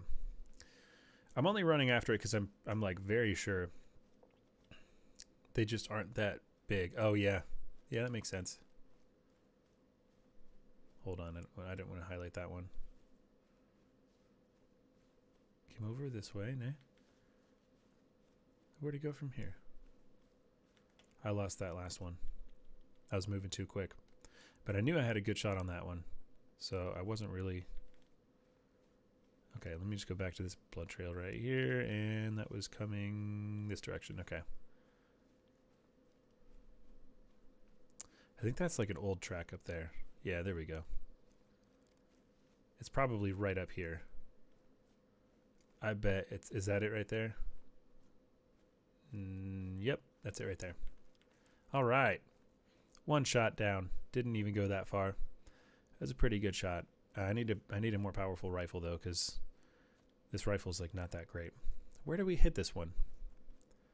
Look how big. I mean, I know this is a game, but just look how massive that is. And these things are technically, I mean, this is not, this looks like a juvenile to me. I don't think this is a full grown. What does it say? Weight, 457 kilograms. Oh my God. And this says it's a minor. So, yeah. Wow. $859. That's like, or 59, whatever cash thing that is. It's like nothing. Moose are so scary. Does this game have an economy you depend on to get better weapons? Yes. So right now I've got $55,000 or whatever that amount is. And the more money you get, the better weapons you can get, the better ammo you can get. So right now I'm trying to save up for a better rifle that's really high powered so that I can get stuff like moose and bear really easily. We had a really good shot on that moose, which is why we were able to get that one. But if you don't get a really great shot on something, even a really good shot with a smaller caliber, it doesn't really work super well with with big animals like that. So you can get better rifles on missions or at your store. Yeah, that's what I'm going to try to do is buy a 338. We're almost there. I only need like $4,000 more. Where'd that one moose go? Oh, a grizzly bear. Alaskan grizzlies are the most intimidating creatures I've ever encountered. The first time I spotted Wow. one, I instinctively checked my rifle was loaded, just in case it charged. It was Look at that. 200 yards away. I don't think I can go through this water. I think I got to go around. Grizzly bears are, I mean, you can't get a bazooka, right? Yeah. You probably can't get a bazooka in this. I don't think so. You have a Tsugati 338 in real life or in the game? I mean, the game is super rad. I like this game a lot. This is a fun game. And we're also learning a lot, you know? Like, I talked about last stream at the end of the stream about how in real life people hunt big animals like rhinos. Sometimes when you see like pictures of people who are hunting rhinos in Africa where they pay a bunch of money to go do that, they're actually helping the ecosystem quite a bit. And oftentimes they're helping the rhinos when they hunt those things because like rhinos specifically can get really aggressive the older they get. And a lot of times for rhinos, when they get older and they're still really aggressive, what they'll do is they will kill the young rhinos. So say there's like a 40-year-old rhino, right, who can't reproduce anymore. They've already passed down their genetic material. You know, they've got a bunch of offspring, but they no longer can reproduce. But they're so big and aggressive, and they're bigger than all the young rhinos that they'll fight off the young rhinos so that the young rhinos are not reproducing, and they'll kill them sometimes too. So sometimes the rhino population will start to drop if there's an old rhino that's killing young rhinos and not letting them reproduce by like fighting them off when it's like mating season and stuff. So sometimes people who like park rangers and things like that will like put out, you know, like the ability for somebody really rich to pay like 50 grand to come to whatever country and like hunt a rhino or a buffalo, or I mean, not oftentimes buffalo don't have that problem, but a rhino or a elephant. And then when they do that, they donate all the money to conservation efforts. They donate the meat to local places. And then they also help the population of rhino or elephants or whatever they were hunting, because it allows the young ones to continue to mate when they otherwise would be stopped by the big one that was stopping them from doing it. I did not know that. Yep. Local hunters can have a huge impact on keeping ecosystems in balance. Yeah, that's the whole point of hunting to begin. I mean, from a government perspective. You should be my teacher. Yeah, that'd be fun. Managing populations, clearing trash, and keeping the forest alive. Elephants are the same. Yep, same exact thing. And that's why there's bag limits and things like that when it comes to hunting, like in the United States, for example, right? There's one right here. Where did it go? That's why there's bag limits, right? You've got a certain number of animals that you're allowed to shoot or allowed to take and harvest, you know? Like deer, for example.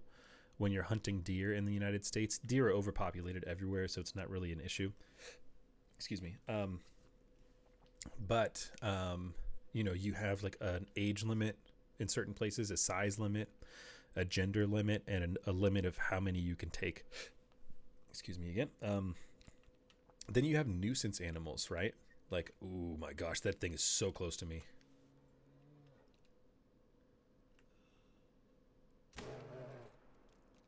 Oh, that was a good shot.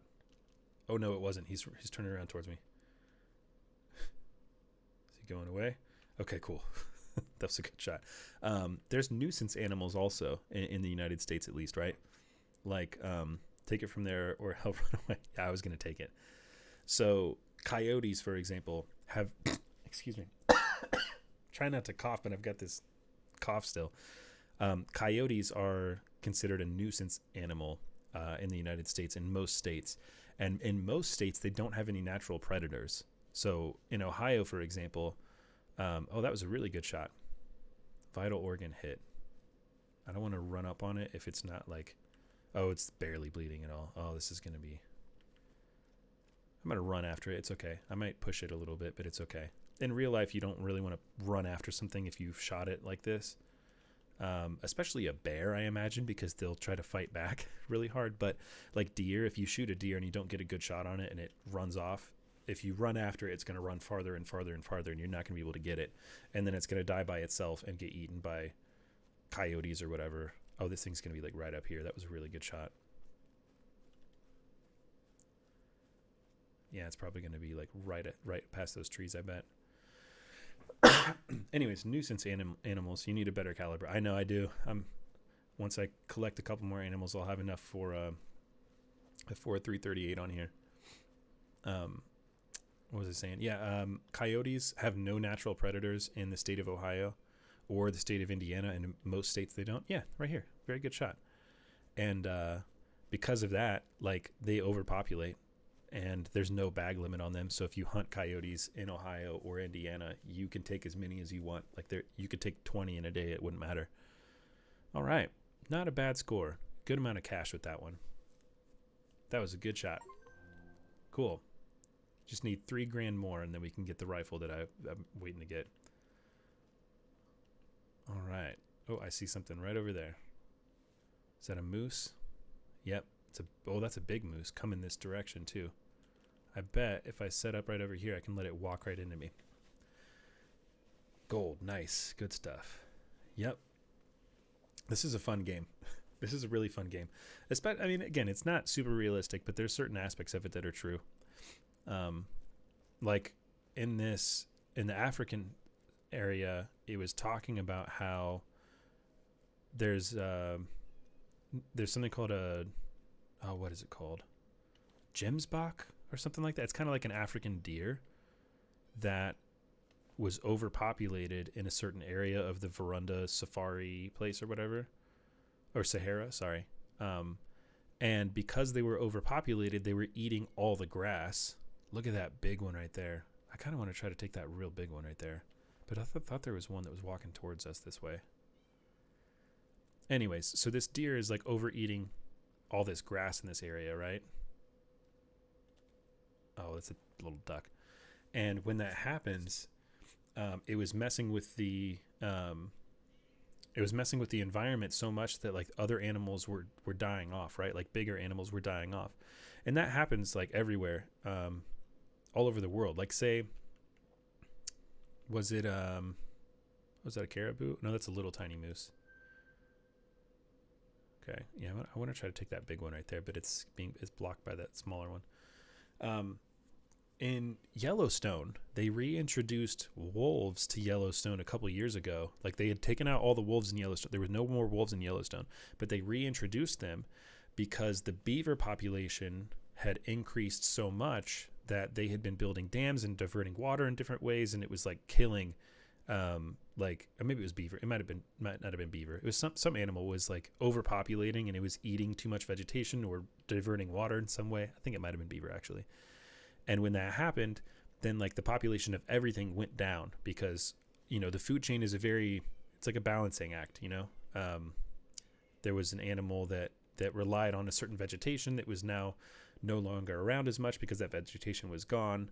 And then I I had to do a short exam on Yellowstone wolves. Okay, well maybe you can tell me. Was it beavers that were overpopulated, or was it that the introduction of wolves helped the beaver population? I don't remember. One of those two. Either it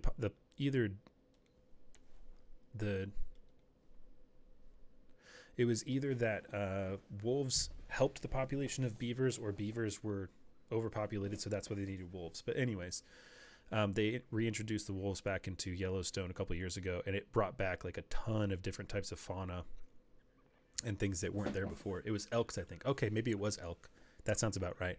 So then the elk lowers the population of the wolves lower the population of elk, which then increases the amount of, this type of grass or whatever the elk were eating too much of, which then allows for this smaller animal and this other animal and this other animal.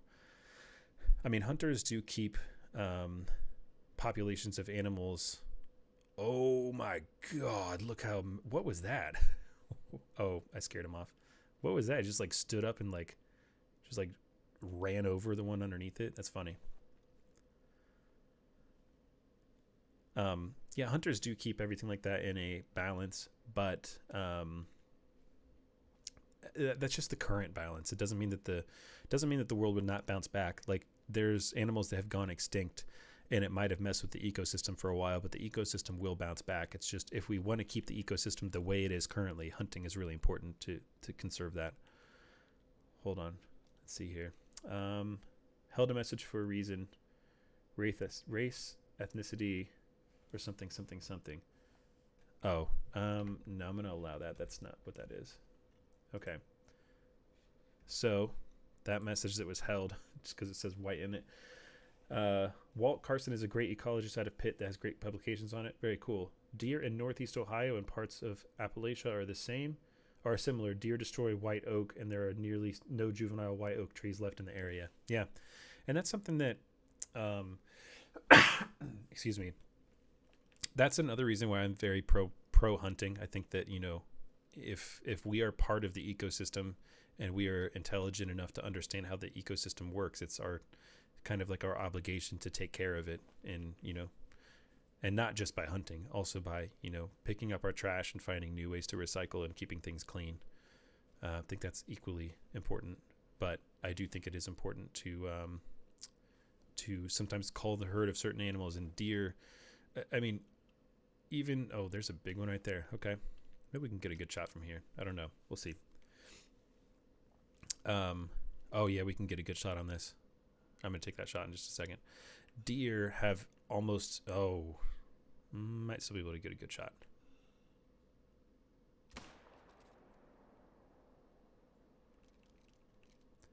He ran off to the left. Okay, cool.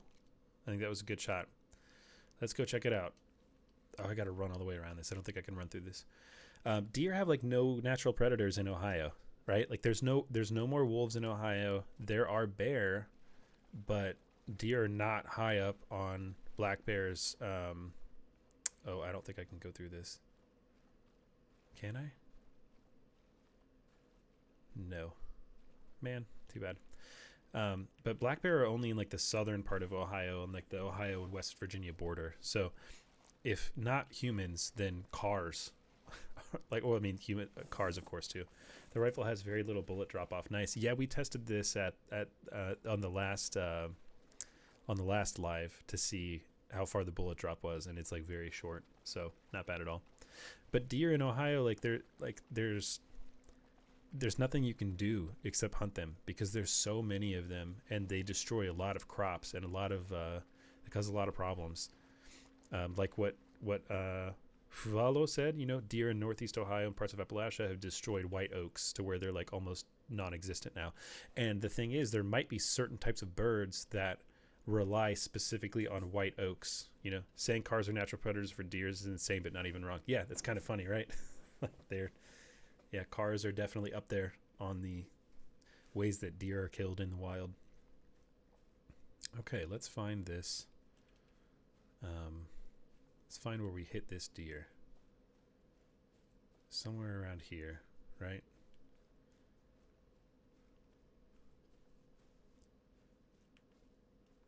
where was that initial spot? I know it ran off like immediately, so whichever tracks we find that are running, we should be able to follow that. But I wanted to see the initial spot where we hit it. Is that another right there?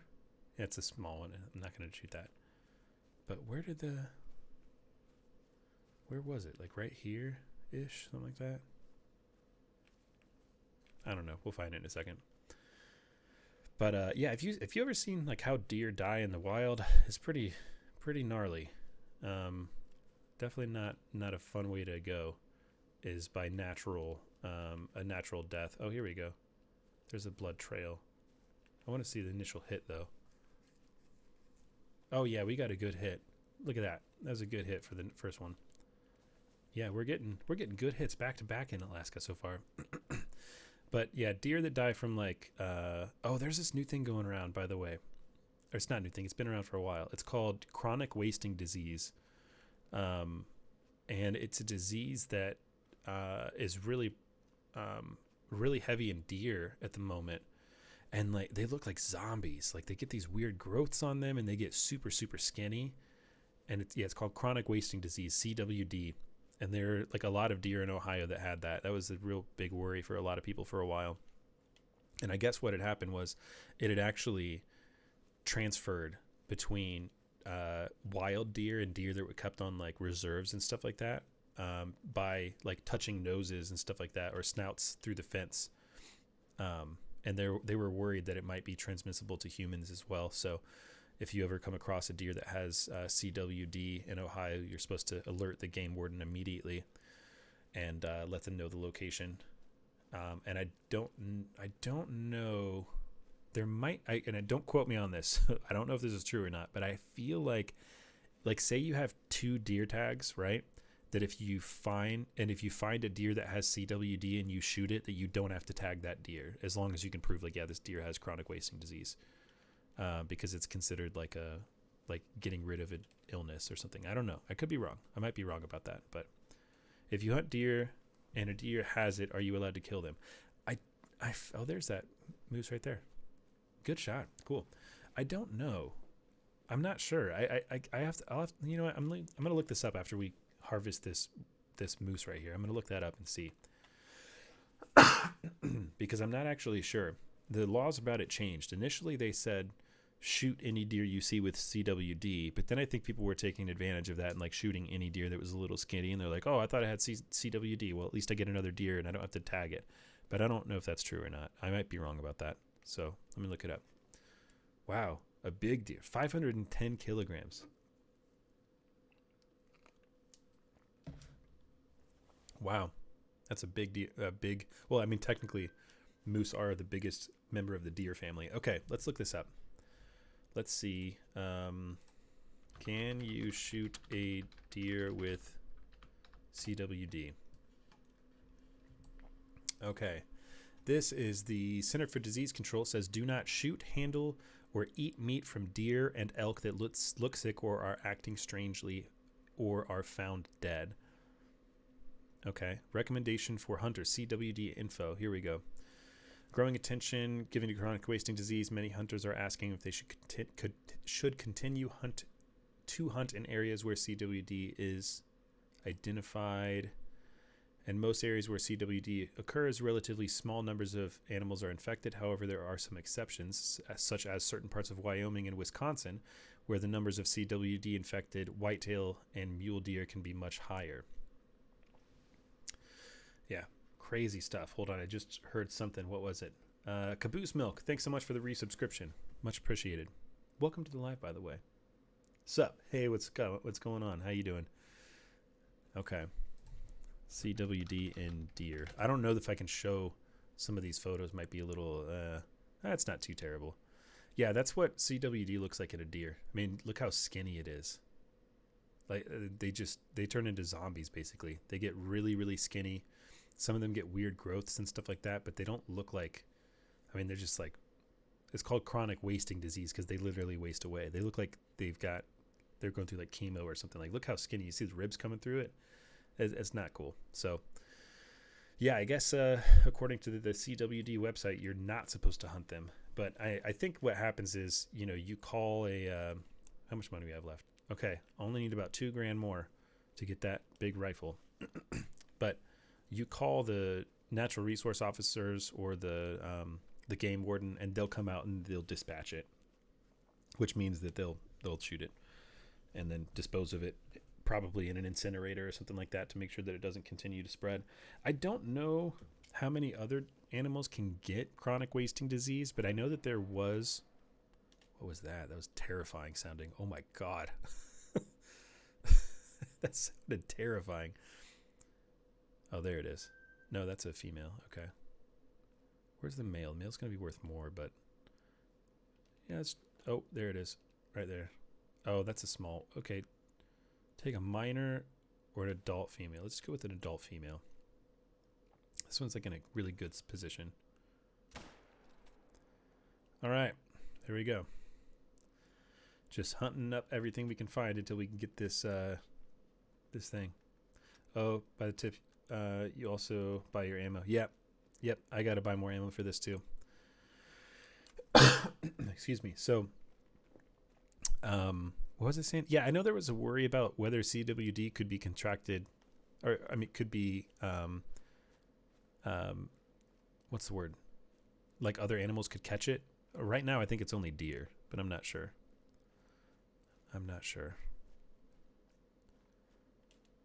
Okay. Here we go. Solid hit. Yep. Vital organ hit. That's awesome. That's what we want to hear. And bleed rate very low. I don't understand. I think it's just because I got a small caliber rifle, but every time I get a vital organ hit and I get like a good hit on an animal, it always bleeds really low, and then I got to run after it forever. But it is what it is. No big deal as long as we get it in a good spot. So, yeah. But I would really like to, I'd like to hunt elk and moose someday. I think that'd be pretty cool. I don't know that I'd be ballsy enough to do that with a compound bow, though. I've seen videos of people hunting moose with a bow. That just seems, you got to get really close. I mean, you don't have to get that close. Like, you could probably hit a really good, what's the word? A really good, not, I don't know what the word for somebody who uses a bow is. Anybody who's really good at using a bow could probably hit like a maybe around 40 yards or so, like really well. But I mean, anything beyond that's kind of sketchy because the sound of the bow, archer, there you go. The sound of when you let the bow go, it makes like a thunk. It makes like a really loud noise. And that between that sound and the arrow actually hitting what you're aiming at can take a few seconds. So if a deer or a moose or a bear or whatever hears that noise, I mean, you can look up videos of this on YouTube. I'm not going to show any, but you can look it up pretty easily. If whatever you're shooting at hears that thunk of that thing going, it's going to jerk oftentimes. And if you're kind of far away, the amount of time that it takes for that arrow to hit is enough time for the animal to move into a position where you don't hit it very well. So, bow hunting is a different beast. You kind of have to anticipate where the animal is going to move if you're shooting from far out. And I mean, an animal can move quite a bit from when an arrow is released until the arrow hits it. But I've seen videos of people taking out moose and bear and things like that with, oh, did I just see it? There it is. Moose and bear with arrows, and it's pretty sketchy. It's really sketchy. How did you learn how to bow hunt? I learned just on my own. 385 kilos. That's still massive. That's huge. It's a big moose. Okay, only need about $2,000 more, and we'll be able to get that rifle.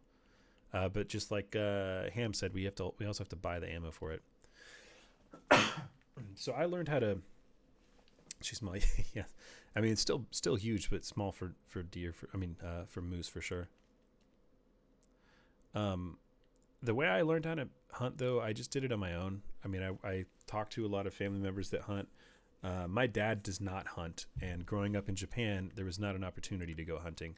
Like, I had friends who would set out traps for rabbits and stuff like that every now and then, but it was kind of illegal. And hunting in Japan is like is not a huge thing like it is in the U.S.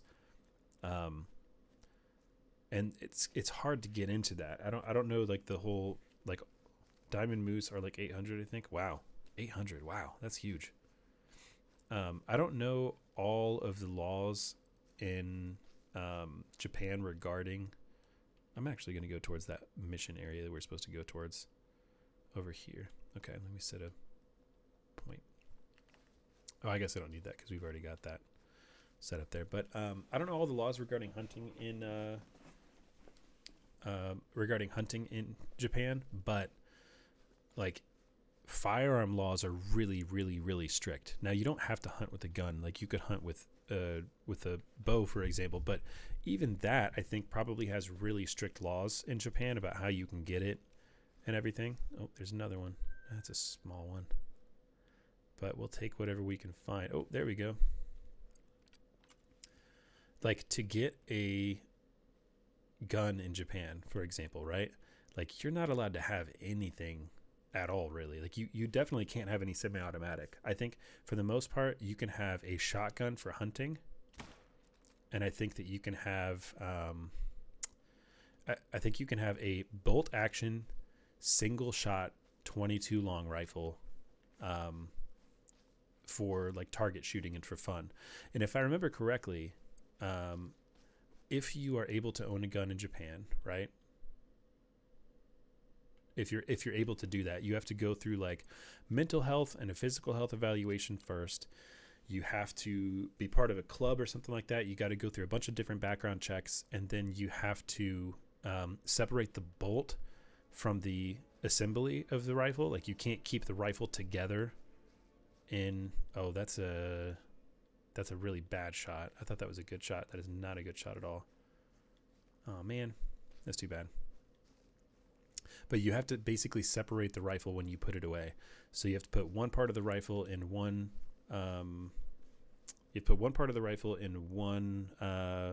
safe. You have to put the other part of the rifle in a different safe, and then you have to put the ammunition in a completely different safe. So you have to have 3 separate safes, if I remember correctly. Do you still have Japanese nationality? No, I was never a Japanese national. I was always an American citizen living in Japan on a visa. But bolt action rifle works good enough for hunting. Yeah, it does. Got to be more than 22. You're right. Yes, but I think hunting is probably really heavily regulated. I didn't get a good enough shot on that moose. It's just going to keep running. It was way too bad of a shot, so I'm not going to run after it. What map are you on? I'm in Alaska right now. I think, right? Yeah, we're in Alaska. Does it say that? Yeah, the Yukon Valley, which maybe this isn't Alaska. This might be Canada. It's probably Alaska, though. I think it's supposed to be Alaska. I mean, I hunt with a 22, though. I hunt with a 22 when I hunt for squirrel and rabbits and raccoon and coyote and crow and stuff like that. Yeah, 22 is fine for that. I think it's more fun, too. But I've got a Ruger 1022, which is like my favorite rifle of all time. It's like the best plinking rifle. Just means like fun to shoot with, you know. And it's really versatile. The ammunition's like super inexpensive and everything too. I'm heading out for the day. Good luck with the rest of the stream. Hey, thanks Scooby Hub. Thanks for coming through. Wait, on the cheese map, take a right next. Cheese, take a right next. Wait, I'm confused. Take a right next on the cheese map. I'm confused by what that means. I'm sorry. I'm going to head down towards this, this, what do you call it? This, whatever that thing is right there that we have to go to, like that marker, and see if we can find any animals on the way down. But yeah, I think 22 is good for hunting. You can't, I mean, technically speaking, you can kill a deer with a 22, but do not recommend it. You probably won't. You're aiming for such a small area that it's probably considered inhumane. Because if you miss, you're just going to hurt it, and a deer can go up for a very long time. Wasn't a TikTok you made about a pun? Yes, you are correct. I did make a TikTok about a pun with cheese and cheese. A cheese, ne? That's funny. I forgot about that. Oh, it's walking right towards it. Right, walking right towards us. Okay. Let's let it walk right into this little open section right here.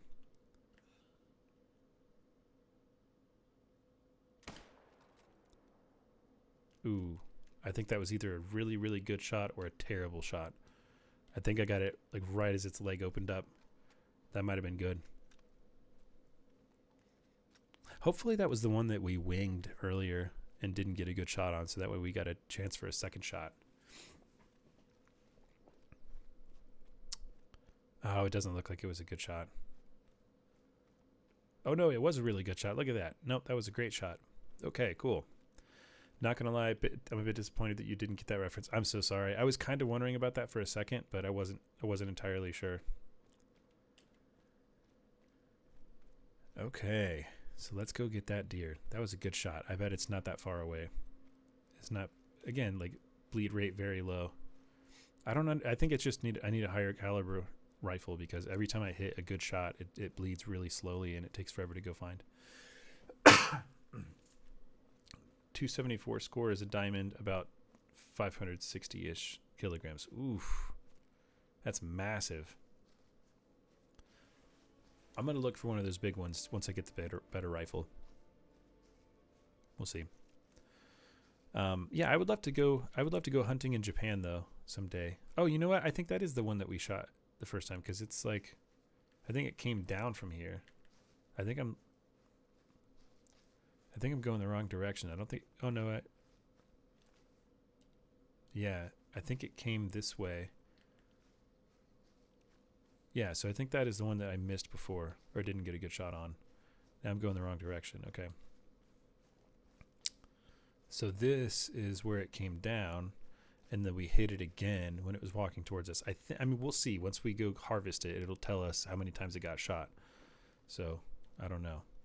But I would love to go. I've got this goal in mind, and it's a goal. I don't really know if it's really a goal or not. It's something I would like to do one day. I would like to go to Japan in the next couple of years and start in Hokkaido, and then hop on some motorcycles with a friend. Yeah, I was going the wrong direction. So this is the same deer. Good. Or same moose. I'm glad that we hit the same one. I'd like to hop on some motorcycles with a friend and then start riding down from Hokkaido all the way down to Okinawa. I mean, of course, we're going to need to take some ferries and stuff, but I think that would be a really cool video series to watch. Where did this thing go? Hold up. I see this hit right here, and I don't see where it went from here. I know it came down from this direction.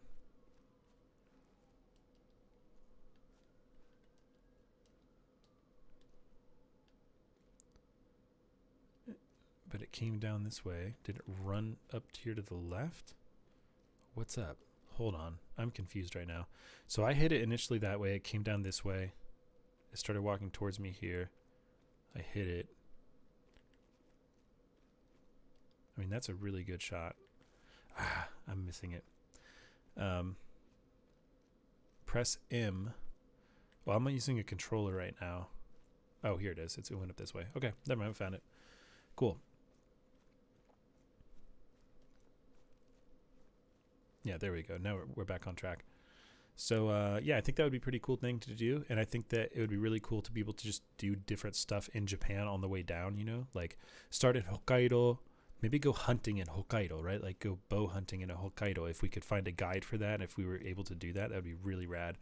And then continue down to, you know, different parts of Japan and do different stuff. Stop by Ghibli Studios, stuff like that, you know? I think that'd be really, really cool. Sounds like a great trip. Would love to check out that TikTok, YouTube. Right. I think that'd be so sick. I mean, that would be a really expensive trip, though. Even to get there, it'd be expensive. But to do all that, I think that would be very, very expensive, especially because I would want to go down with a friend. I'm just going to run through them. I don't care. Unless it didn't. Okay. Go away. I don't want to hurt you. Go away. I don't want to shoot you. I'm going to shoot above your head. Go away from me. Thank you. Okay. I would have to pay for that whole entire trip. I'd have to pay for a video editor, perhaps, and a videographer to follow us. You know, like I think I would want to make it like an actual docuseries. That'd be really cool. And I'd like to stop by like Fukushima and Kyoto, Osaka, Tokyo, Obama. Yeah, quite a few different places I want to go to. Yeah, I don't. It said that we got a vital organ hit, but man, this thing is not bleeding very much. I think I just need a bigger rifle. You should be able to find a guide, especially for each area. I think that'd be pretty easy to do. I mean, especially because I grew up in Japan. I've still got a lot of connections there. It's just getting the funding for something like that would be pretty hard. I don't know that I would want to start a GoFundMe for it yet, but that's like something that's been stuck in my head for like 2 years now, is that concept, grab like a couple Honda Shadows, like some Honda Shadow 750s, and just, cruise down the country of Japan. That would be really cool. It turned back around.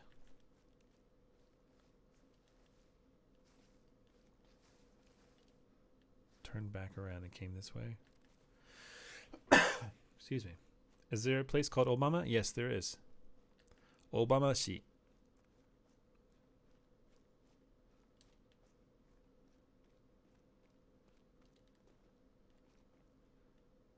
Okay, hold on.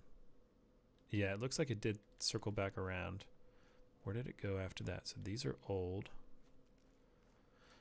Man, it said that we hit it in a vital area. That was like a really big blood trail where we hit it at first, but then all of this that we're following, it's not doing too terribly, actually.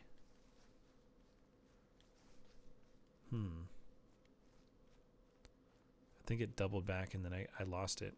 I'm confused by this trail. I love how he does Japanese accent. I love how he does Japanese accent than American one. Oh, like when I say certain Japanese words, like Obama-shi. I think, see, the confusing thing for me, I'm going to leave that moose alone. I don't think I got it. I mean, it looked like it had a good blood trail at first, but yeah, I'm confused by where that trail went, and everything else is showing that it's not really doing much. Oh, well, it's just a game. If this was real life, it'd be different, but yeah. But yeah, I think the hard thing for me is like learning Japanese initially, right? Wasn't difficult. I mean, I had spoke a pretty decent amount of Spanish before we moved to Japan, so I was already kind of, I was pretty young, but I was already kind of used to learning different languages. But a lot of the words that people use in English that are Japanese words, right? Like sushi, sake, or the sake or whatever, right? Like Americans say it, sake, and all that stuff. I didn't learn those words in English. I only learned those words in Japanese. So there's a lot of words, especially foods and just everyday terms, that I never learned how to say with an American accent. And I could probably guess how Americans would say most of this stuff, but some of this stuff I'm not really too sure, because I think, like, okay, tsunami, for example, right? There are so many Americans I've heard say tusami or tasami instead of tsunami. Ooh, there's a grizzly bear over here. Right there. Oh, standing up. It's not a very big one. Running away. Smart move. Because I would have... Oh, if you're sticking around, I'm going to shoot you. Most likely. Oh, there we go.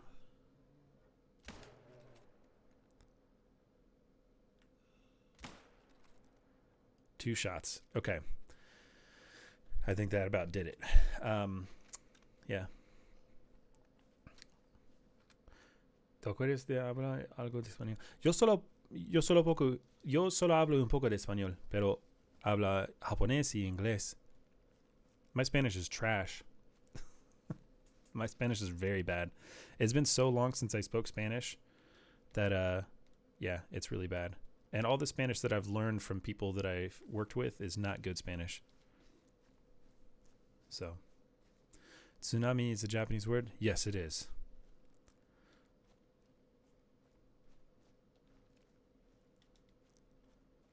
I think it's going to be right up here. I think we got it pretty good with those two shots. Aha, there it is, right there. Yabai, yabai, yabai, yabai, yabai. Yabai ne? Okay, so we got right lung, liver. Yeah, that would have taken it out by itself, and then the flesh again. Even like a small brown bear. Oh, it says gray brown, but small grizzly bear is still 237 kilograms. That's massive. What do you mean trash? That was better pronunciation than people who've learned for years. Really? Really? I think because Spanish and Japanese have the same vowel sounds, ne? In Japanese, it's a, I, u, e, o. But Spanish is what? A, e, I, u, o? Kana. I don't know. どっちもすごいです。ありがとうございます。ありがとうございます。 With the hunters who chopped the logs you found at Loggers Point. Turns out All they need about a grand more for that next rifle. so they'd gone looking for a fallen tree to carve up. You are now in the same forest they were when they found our beetle-infested tree. Let's find that beetle-infested tree. I was actually contemplating, like, seriously learning Spanish, right? I mean, a lot of the people that I work with for the construction side of stuff, so a, e, I, o, u. But yeah, You're near the forest same sounds pretty much right on. Once you get up there, Um, look in the cabin. There should be a backpack with some supplies in it. When you hey, we find got a it, cabin right here. Cool. just grab the whole pack. But yeah, so I've been debating on actually seriously learning Spanish because the guys that I work with, a lot of them are from Honduras, a lot of them are from El Salvador, a lot of them are from Argentina and Mexico, of course. So for me, it's kind of like it would be convenient for me to learn Spanish just doing what I'm doing right now. And I also like learning languages. Although it would be smarter for me to just get better at speaking Japanese because my Japanese ability has gone down so much. Let me rest for a bit. Let's rest until morning time. About 5:15, that works. Excuse me. And it extends to consonants as well. Japanese has the TS sound, which is less common in Spanish, but Spanish has the L. Ah, そうですね。私の日本語の先生になっていただけませんか。日本語を教えるのはなんか SNS だけで教えています。昔はね、Patreon というサイトで日本語のクラスとかを教えてあげましたけど、それはね、時間がかかるので、ちょっと無理ですね、今は。I mean, before I used to on stuff like that, but I don't teach Japanese anymore. It's just very time consuming. When I taught Japanese on Patreon though, I went all out. I started from scratch. Like I said, hey, this is a, I, u, e, o. Here are some words that you can learn from these. This is how you pronounce these words. Here's phrases and stuff. It was great, but yeah, it's something I don't do anymore. If you need help with Spanish sources or have doubts, feel free to contact me for anything. You've done so much teaching me Japanese. I'd be down to help any day. D Jobs, appreciate that. Maybe I'll hit you up on that. Apologies if I'm spamming. You're fine. You're not spamming. Yeah, that'd be great. So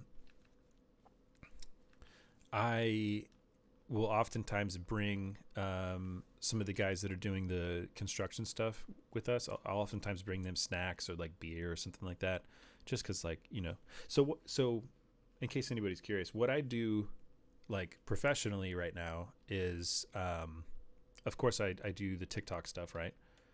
But I also do construction work. So I'm a project manager for a construction company, and I'll work on, you know, the projects, anything from like re-roofing a house to doing siding to doing interior work, painting, all that kind of stuff. And I'll be the project manager that like oversees that whole process, usually for insurance claims for like weather-related damage stuff. So whoever's doing the, like, whatever homeowner is usually not out any money, maybe a deductible, but beyond that, it usually doesn't cost them any money.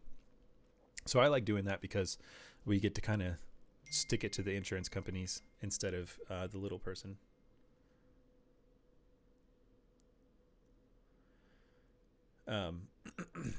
But yeah, so it's a fun job, but a lot of the workers there, a lot of the guys that do the roofing, actually all the guys that do roofing are all from somewhere south of the border. They're either from Mexico, somewhere in Central America, a few people from South America, but most people from Central America or Mexico. And it would be nice to be able to actually conversate with them a bit instead of using my like really bad Beetles get a foothold in our Hold on, let me respond to this.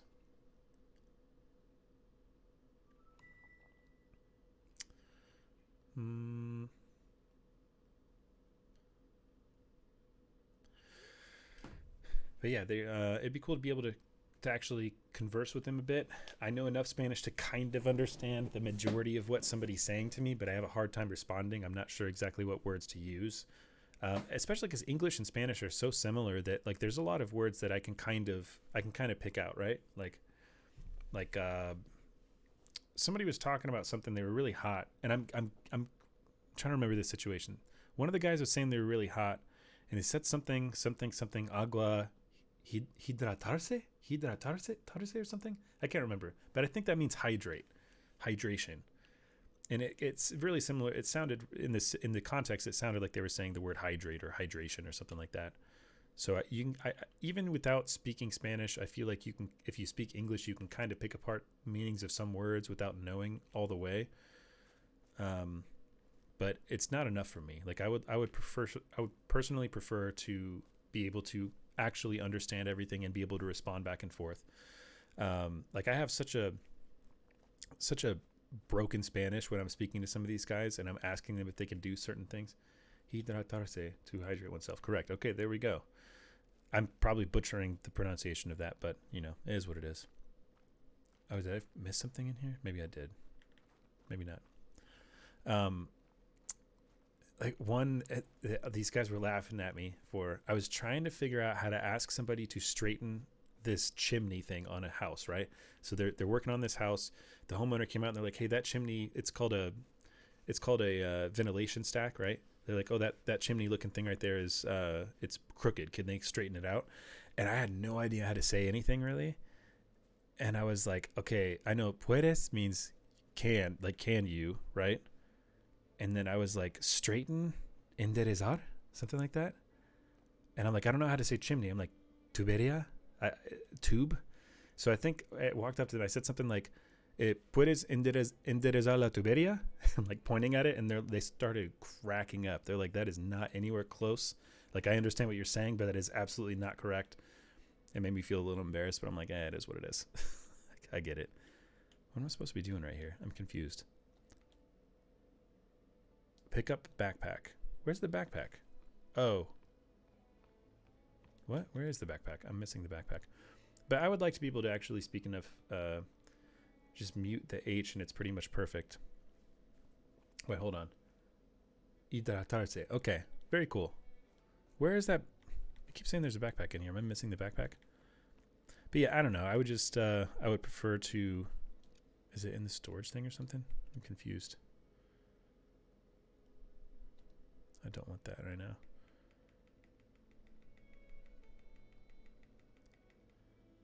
I'm confused where this backpack thing is. It shows it like right here. It would be really nice to be able to actually talk to these guys though. I mean, they seem like pretty solid dudes. One of these guys actually owns a bunch of horses and stuff in Honduras, which I think is pretty rad. And it'd be nice to be able to talk to people about that stuff. Okay, it's showing it in here, but I don't see it in here. I don't know. What do y'all think about this game so far, by the way? Anybody that's not seen this before, what do you think? I think it's a pretty fun one. Is that supposed to be the backpack? That's like a fanny pack. That is not a backpack. That is definitely a fanny pack. Whatever. It's okay. Done at the outpost, take a look in the surrounding forest. Up here, we'll look. Find any fallen trees in that area?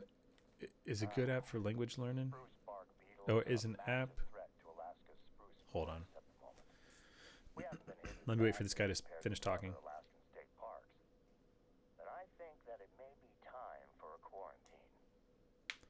Okay, let's see. Okay. Of course, so it's going to once you start find talking the again. fallen tree, I want you to take a look at its bark. Does it look healthy?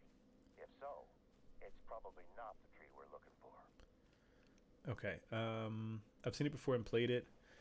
10 bajillion out of 10. Right on. Awesome. I haven't seen this game before, and gotta say it looks fun. I think this is really fun. I saw this game because I saw an old man on TikTok playing it. It's like called Old Man Gaming or something like that. And I was like, oh, it's like an old man game. I'm old. Let me try it out.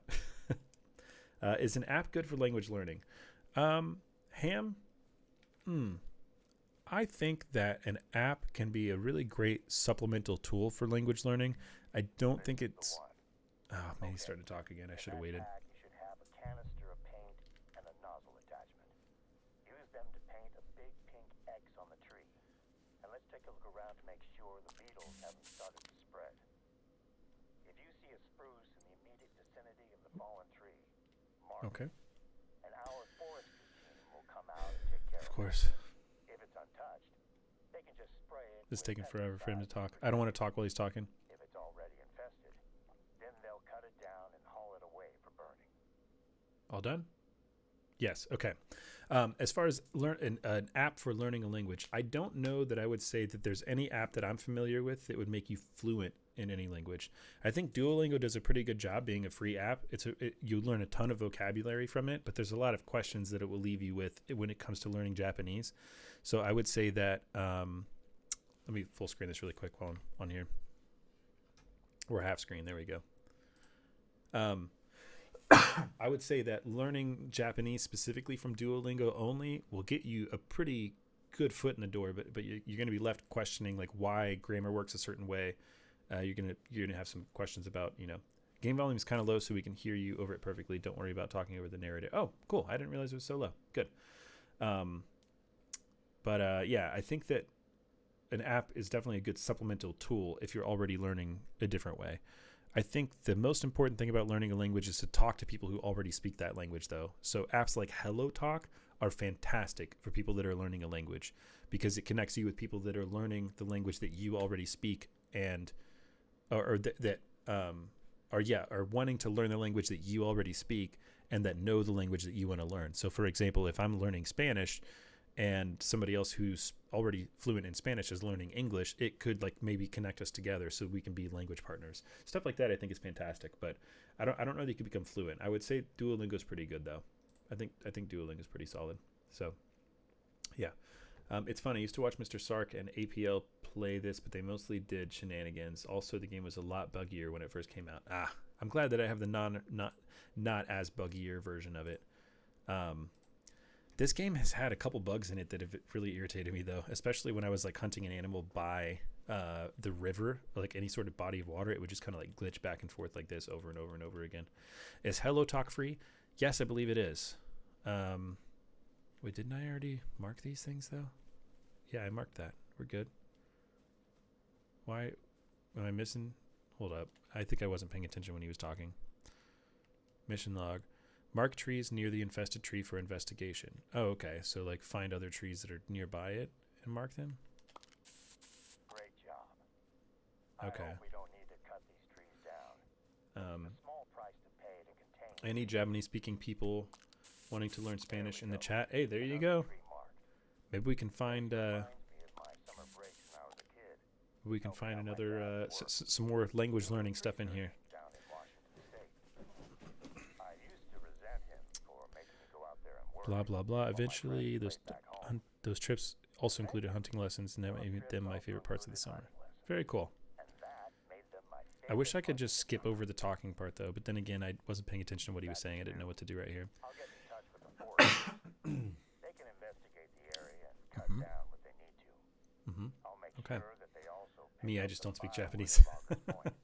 I am actually like seriously interested in learning Spanish. Taking care of this. It's just It's becoming a I don't know. Maybe I'll make like a find that these beetles are gonna destroy maybe I'll make that into the some sort of like content somehow, right? Like Josh learns Spanish live on preventative Twitch. measure of this month. I would like to do something interesting with it if I do that. Soil or water make me uneasy. I've heard that an English speaker could 2500. Hey, we've got enough for that rifle now. Hey, let's go over here and grab that rifle, and then we'll have to buy some ammo for it too. But There should be some plastic sample containers. Could you bring them out to the wetlands?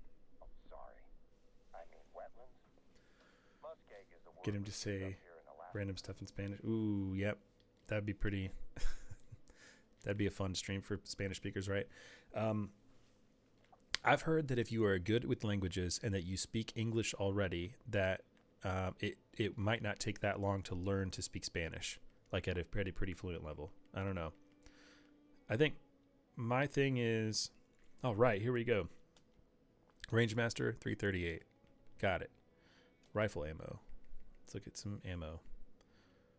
Ooh, this is expensive ammo.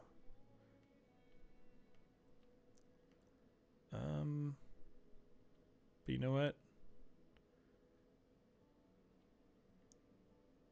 Let's see. This one has penetration of 45, and this one's got a big expansion. I think expansion is what I'm looking for more, because I know that I can hit them in a good spot already.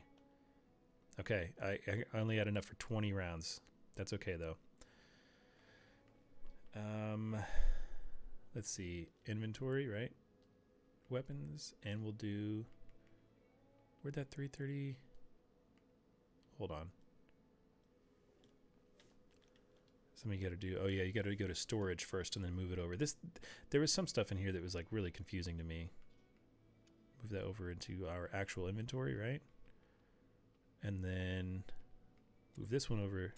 Oh, we can't move that over. Let's take out the... I kind of want to keep that 243. Let's take out the 270. Take out the 270 and we'll put in the 338. There we go. All right, that works good. That works well. Hold on. I'm mixing. Wait, go to Rangemaster. Rangemaster. I missed this chat, so I'm so sorry. Oh, it'd be fun to play a Spanish game show about vocabulary and stuff, rewards and punishments. GG to the... Hi, bud. Hey, no. Go over there. Go over there. I'll be up there in a second. Hold on, everybody. I got to pause for a second. My son just came in here. 1 second. I will be right back. Just a second. Be right back there. Bam.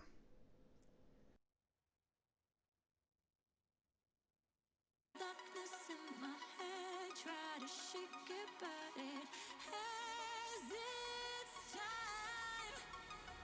'Cause I know where I am. Can't keep holding to what isn't there. And my words not enough.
Okay, we're back.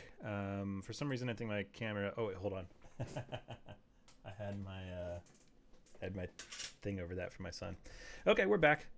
I'm only gonna hang out for a little bit longer. My son is awake now. He was taking a nap earlier, and my wife's taking care of him. But I'm gonna give her a break, so that way we can all hang out. Kids are fun, but I am very protective of my children, and I don't want them on the internet. So, well, we've got one right now. We've got one on the way though. We have a daughter due in 1 month, so really anytime between now and the beginning of February. Really excited.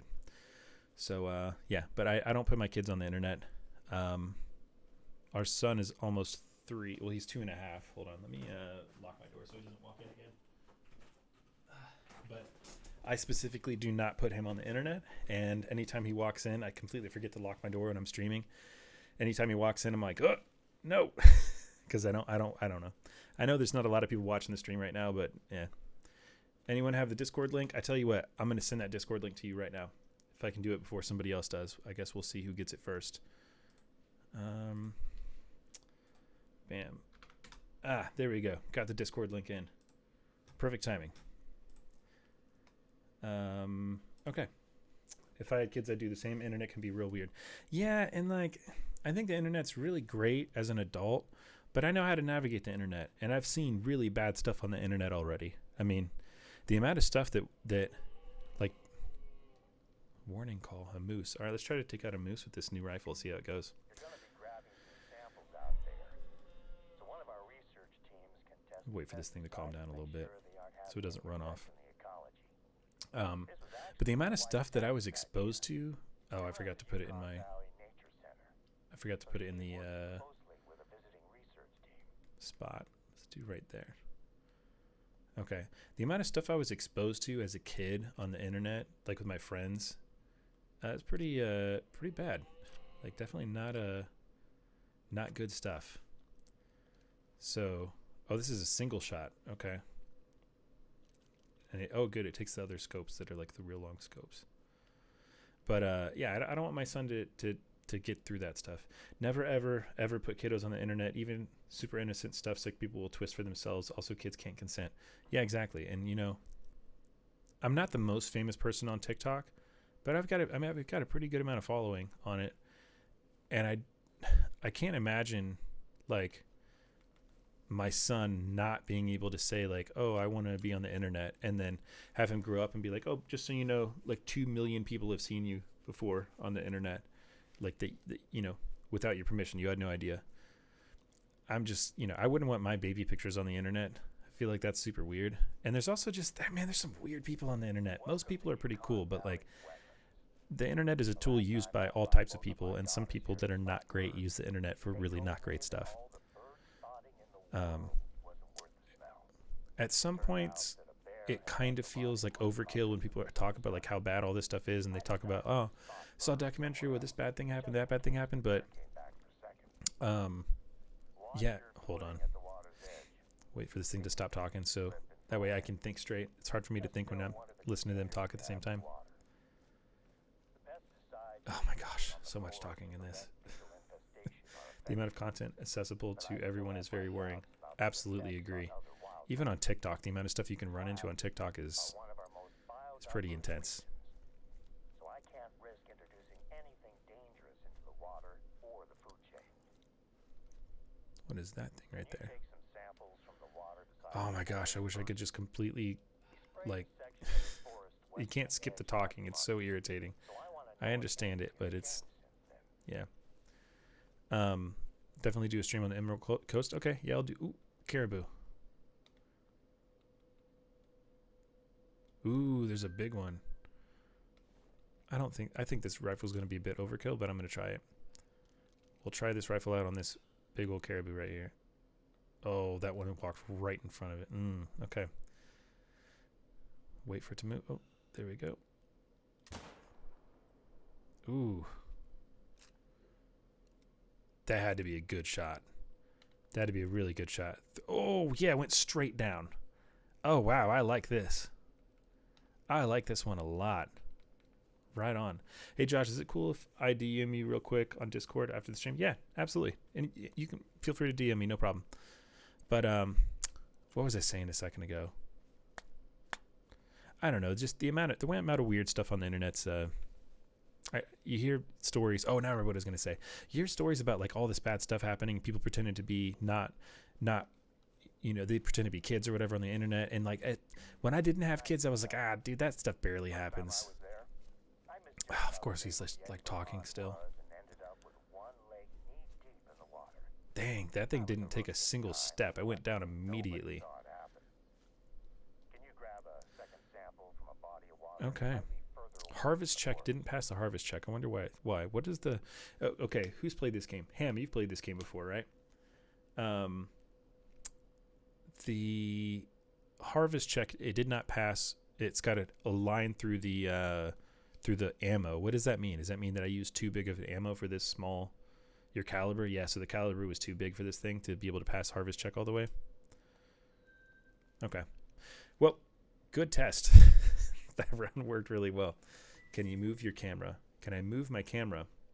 What do you mean? Like move it over here or over there? Right now it's on a tripod, so I can't move it at the moment, unfortunately. But yeah, I'm gonna tell one quick story and then I'm gonna head off. But before I became a parent, I heard all these stories about like, people pretending to be kids on the internet, and there's all these pedophiles and child molesters and just like these people that are trying to take advantage of kids on the internet. And like, I knew it was a thing. I just didn't really think much about it. I didn't have kids. Like it didn't affect me in any way. Oh, you mean the game camera? Oh, the game cam, like this? Is that what you mean? Sorry. Yeah, you might be right. You might be meaning the game camera. I'm not sure. The game camera. Is there a way to like... Is there a way to like move it, like to be like third person view or something? I don't know. I grew up paranoid and dealt with some stuff growing up. I questioned every adult after that. Yeah, and that's the thing. Like I kind of forgot what the internet was like when I was a kid. Like the amount of times that I was in like a chat room or something like that, or I was on MySpace and somebody who said that they were some 16-year-old girl from Florida when I was a 16-year-old guy from, living in Japan. How many times is that real? Like how many people did I talk to that were actually predators in some way that I did not know were predators? Just, and like as a kid, I didn't really think much about it. I'm like, oh, dude, it's some creepy weirdo, right? Without thinking like, oh, well, that creepy weirdo like literally wants to do really bad stuff. Oh, I'm going to try to get that fox. Those foxes are like really hard to find.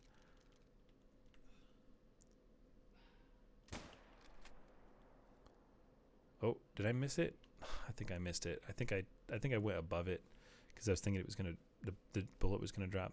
Oh well. But story time. Some stuff will make you mature way sooner than you should. Yeah, I 100% agree. Don't with a high caliber. Yeah, this one's not a high caliber. This one's only 270. Well, it's a little bit higher than it probably should be, but oh well. What is this? Carcass or something?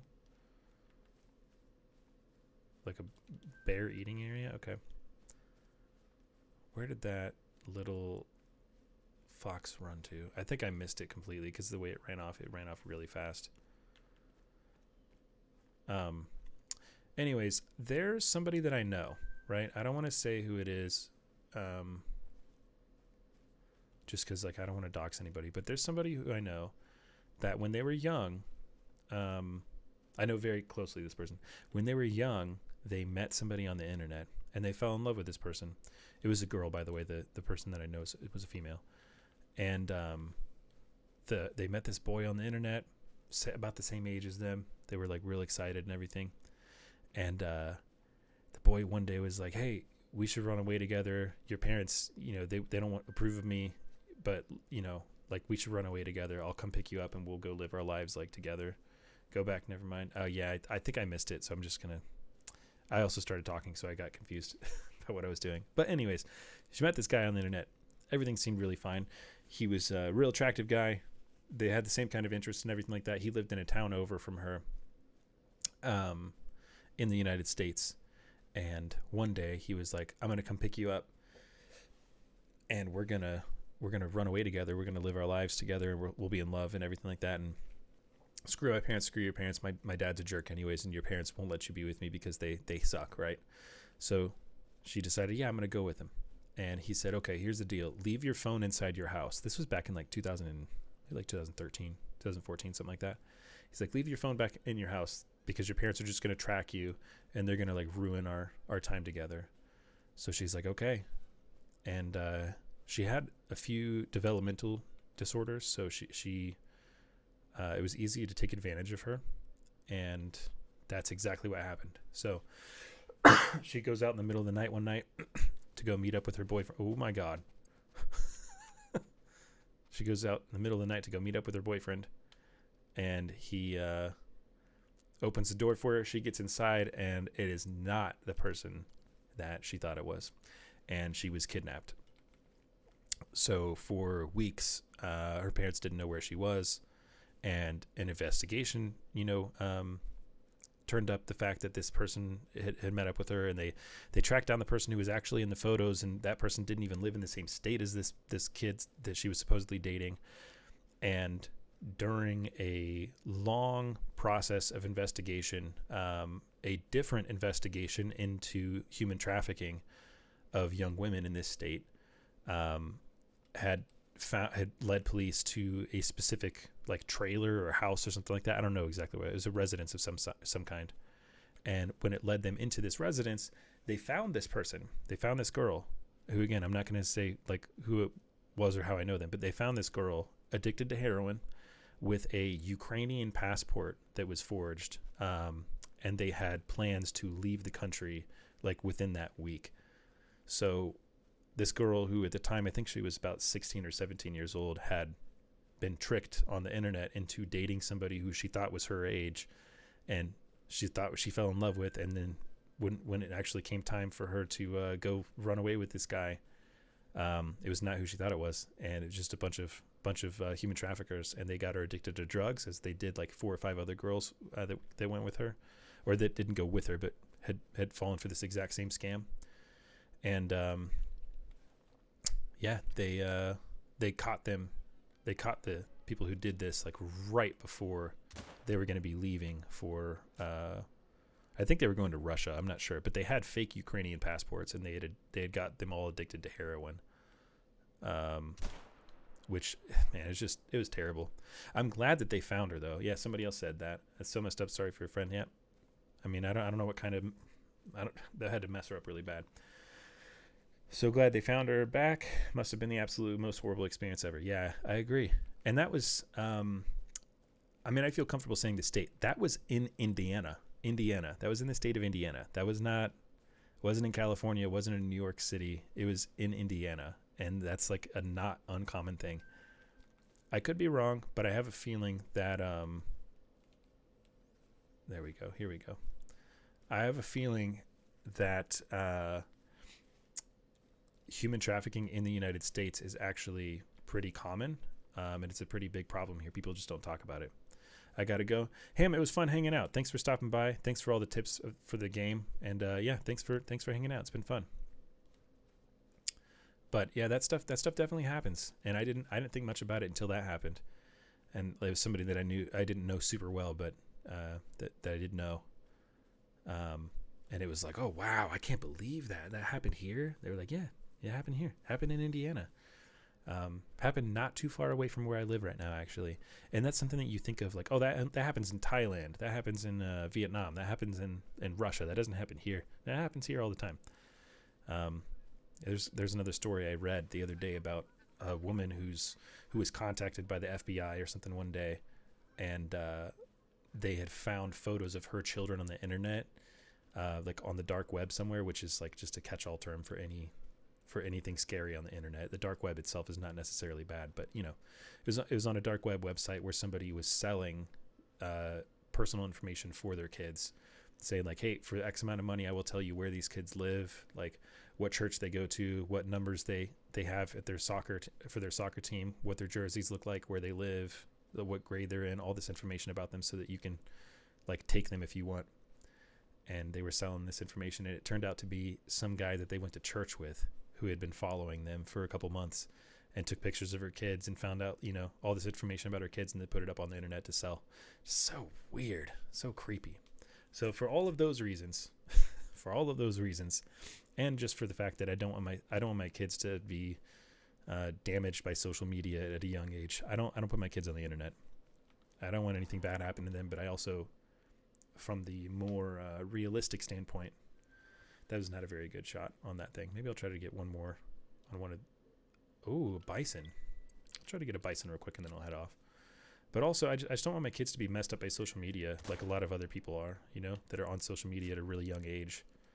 It puts a lot of unrealistic expectations on kids, and I think it's just not good for development. I think that, I don't think it's good.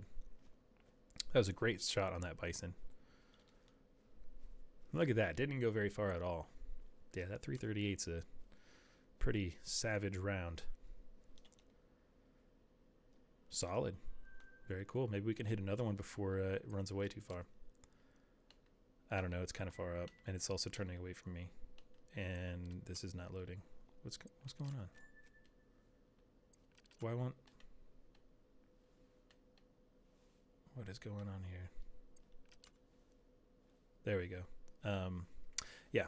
So it's important to educate kids to prevent them from falling these kind of traps. I'm sure you'll take care of your Yeah, I think that I will.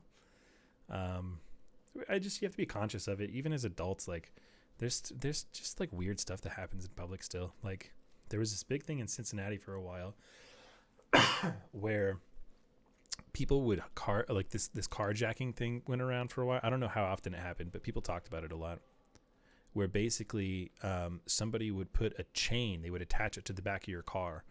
And when you would pull away from a parking space or something, you'd hear this really loud clanking noise and think that it was coming from your car and maybe think you're dragging something because you were. And you'd stop, get out of your car. And a lot of the times when people get out of their cars to check something out like that, they leave their keys in the ignition and they leave their car unlocked and it's like still running. And people would just follow somebody that they did this thing to and then wait for them to hop out of the car to check it out, and as soon as they hop out, they'd take their car and run away. I mean, I think that happens more in other countries, but that was something in Cincinnati people were worried about for a bit. I guess it had happened once or twice. I don't know. The world's not a terrible place, but I mean, there's some bad stuff that happens in the world for sure. So I'm glad I was exposed to some stuff as a kid, or not as a kid. I'm glad I was exposed to some stuff as an adult, so that I can kind of understand how to protect my children as they get older.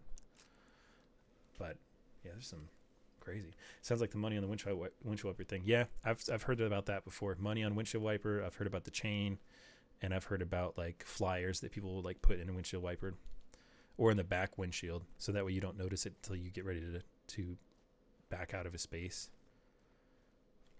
I think I hit that bison pretty good, if I can find where it went. If I can find the spot where I think this was the one that I hit. Maybe I didn't hit it though. I'm not seeing a trail at all. No, I did. I just grabbed the wrong one. Okay, cool. Bleed rate very low. Probably didn't do a very good job on this one. That's okay though. After I catch this one or catch up to them, I'm gonna head off because I got some stuff. Be right back. Mosquito entered my room. Oh my gosh, gotta go hunting in real life. Yeah, good luck. You need to get one of those salt guns that they came out with, it's like the Nerf gun that shoots salt out that's strong enough to like kill mosquitoes and flies and stuff like that. I saw a whole bunch of stuff about that a couple of years back. I wonder if they still do that, or if people still buy that stuff. Seemed pretty cool. Oh, there it is. I don't think I can get a good shot on it. Yeah, I don't think that first shot was very good, but I don't know which one I shot either. I don't want to shoot two of them. Hold up, they make a salt gun? Yeah, they do. They make a gun that shoots out salt. It's like a high-pressure gun. You load salt into it. Oh, maybe I did get a good shot. It's already down to 50%. All right, I'll just keep running after it then. Oh, there it is. I'm just going to let the one shot go. I'm not going to take two shots, because I also don't know for sure which one I shot. Where did the trail go? Ah, okay. Yeah, the salt gun thing. I saw a bunch of videos of people killing flies with it. Just like slow motion. My first thought is like supernatural. Yeah. Oh, true. I didn't think about that. Like where they would load the shotgun shells with salt. I forgot about Supernatural until you just said that. That was a good show. My wife actually bought me this green army-looking jacket thing that reminded me of, I can't remember which brother it was. They wore a similar jacket, and I wore it for so long. And every time I would wear it, my wife would be like, oh, what's up? You look like you're about to go hunting for spirits or something. I know farmers that would load salt on empty shotgun shells. Wait, and then what? To make them non-lethal, but very good at scaring intruders away. Ah, very cool. That's smart.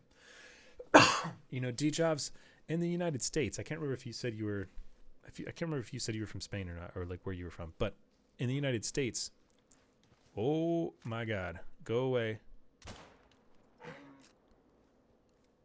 How do you just gonna take that like a G? Just stand there? Please don't. Okay. How are you gonna take 2 shots and still stand there and try to get at me? Really? Okay, that was a bad move on you. I don't feel bad about that. Why did you do that? That was dumb. Okay. Anyways, let's go back to find this trail. So, in the United States, probably Dean. Yeah, it might have been Dean. In the United States, it's actually illegal to do things like that. So, like say, booby traps for example, islands in Spain, right on. Booby traps, for example, in the United States are illegal, and in almost every single state, probably every single state. If you set up like a shotgun on a string in a private area where you don't want people to go into, and that its intention is to maim, which means like to hurt somebody without killing them, or to kill them, it's illegal. You can get in a lot of trouble for it. And actually, there's some cases where, like, you know, in America, like everybody carries guns, right? Or not everybody, but a lot of people have guns in America. There's actually a lot of court cases where people can get in trouble for shooting somebody in the leg and not shooting them to kill them in the United States. And the thought behind it is that shooting a person should be the very last resort that you have. It's your only option because you've already exhausted every other option. You tried to get away. You tried to tell them to stop. They still wouldn't stop. They would not, you know, the only thing you could do was shoot them. And, yeah, so because of that, if you shoot somebody in the United States and you say, oh, I tried to not kill them, I shot them in the leg only or something like that, you can actually get in trouble for that. You can get in a lot of trouble for that, which is weird to me. In the United States, it's better if you're going to use a gun. It's better to kill somebody in self-defense than it is to just shoot them in the arm or the leg. In a lot of cases, you can actually get in more trouble. And I kind of understand. I kind of understand to an extent, like the reasoning behind it a little bit, but some of the reasoning doesn't make sense to me.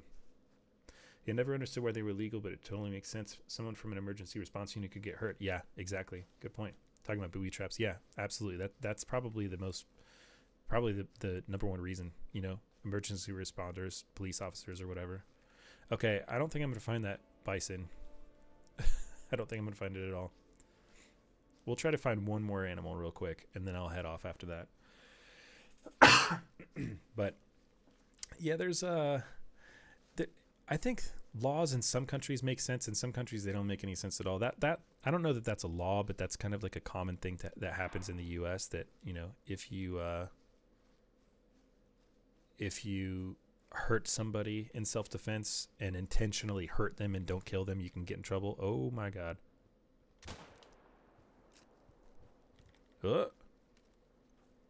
Running away. Oh, hey, that was a good shot. Was that the same one as before? I don't know. That was a good shot, though. Where did I hit it? Like in the head on accident? Oh, that was the one that we shot before. Cool. It came back because it's got 2 shots. All right. Awesome. Glad that we got it. Glad that we got that one back. What is that? Oh, my God. It's a wolf. Okay. Oh. No. No, go away. Oh, my God. I'm going to die. I don't want to die. Go away. Hurry up. Aim. Oh, my God. How are you taking that many shots from a 454 up front?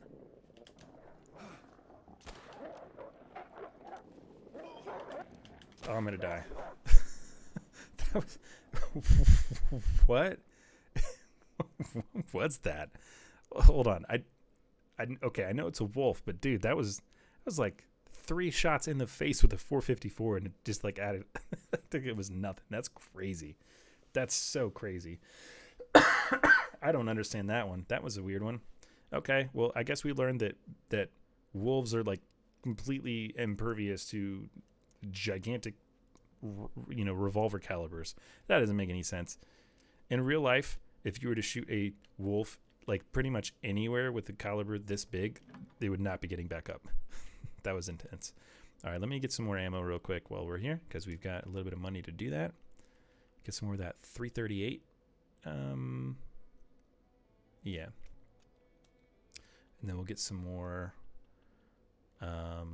This one is free, so we're going to take a bunch of that, even though I've already got a bunch of that. And then we'll take some of this. Maybe I got to get a better revolver, but man, I thought this was a pretty good revolver. Maybe I'm wrong. Revolver ammo, 454. That's the one that I've got right now.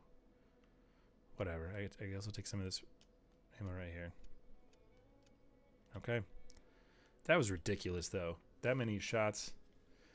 Would you say Bito suru? Wait. Pistol. Bito suru. Pistol. Pistol ね。そうだね。Pistol or it would either be pistol or なんだろう。Either pistol or jiu or teppo. I think teppo is like rifle, but I think jiu is just gun in general, and pistol would be like actual pistol. So, all right, everybody, I am heading off now. I'm gonna leave you with a bit of music, though. It has been fun. It has been real fun. I really enjoy everybody for coming and hanging out. But I'm gonna end this live. I know this was kind of a random one, but I'm gonna try to go live more often. It's just I might only be able to go live at random times, unfortunately. So thank you everybody who's followed. Thanks everybody who's commented. Thanks everybody who's just watched and not commented or followed or anything. And especially thank you to everybody who subscribed. This has been a lot of fun. But I'm going to leave you hanging out, listening to some music. So if you'd like to listen to some music, we're welcome to hang out for another like 10 minutes or so. But I will not be on here. It's just going to be music right here. That's going to be it. And we're going to head out. So thank you everybody again. Have a great night. お疲れ様でした。ありがとうございます。Bye bye.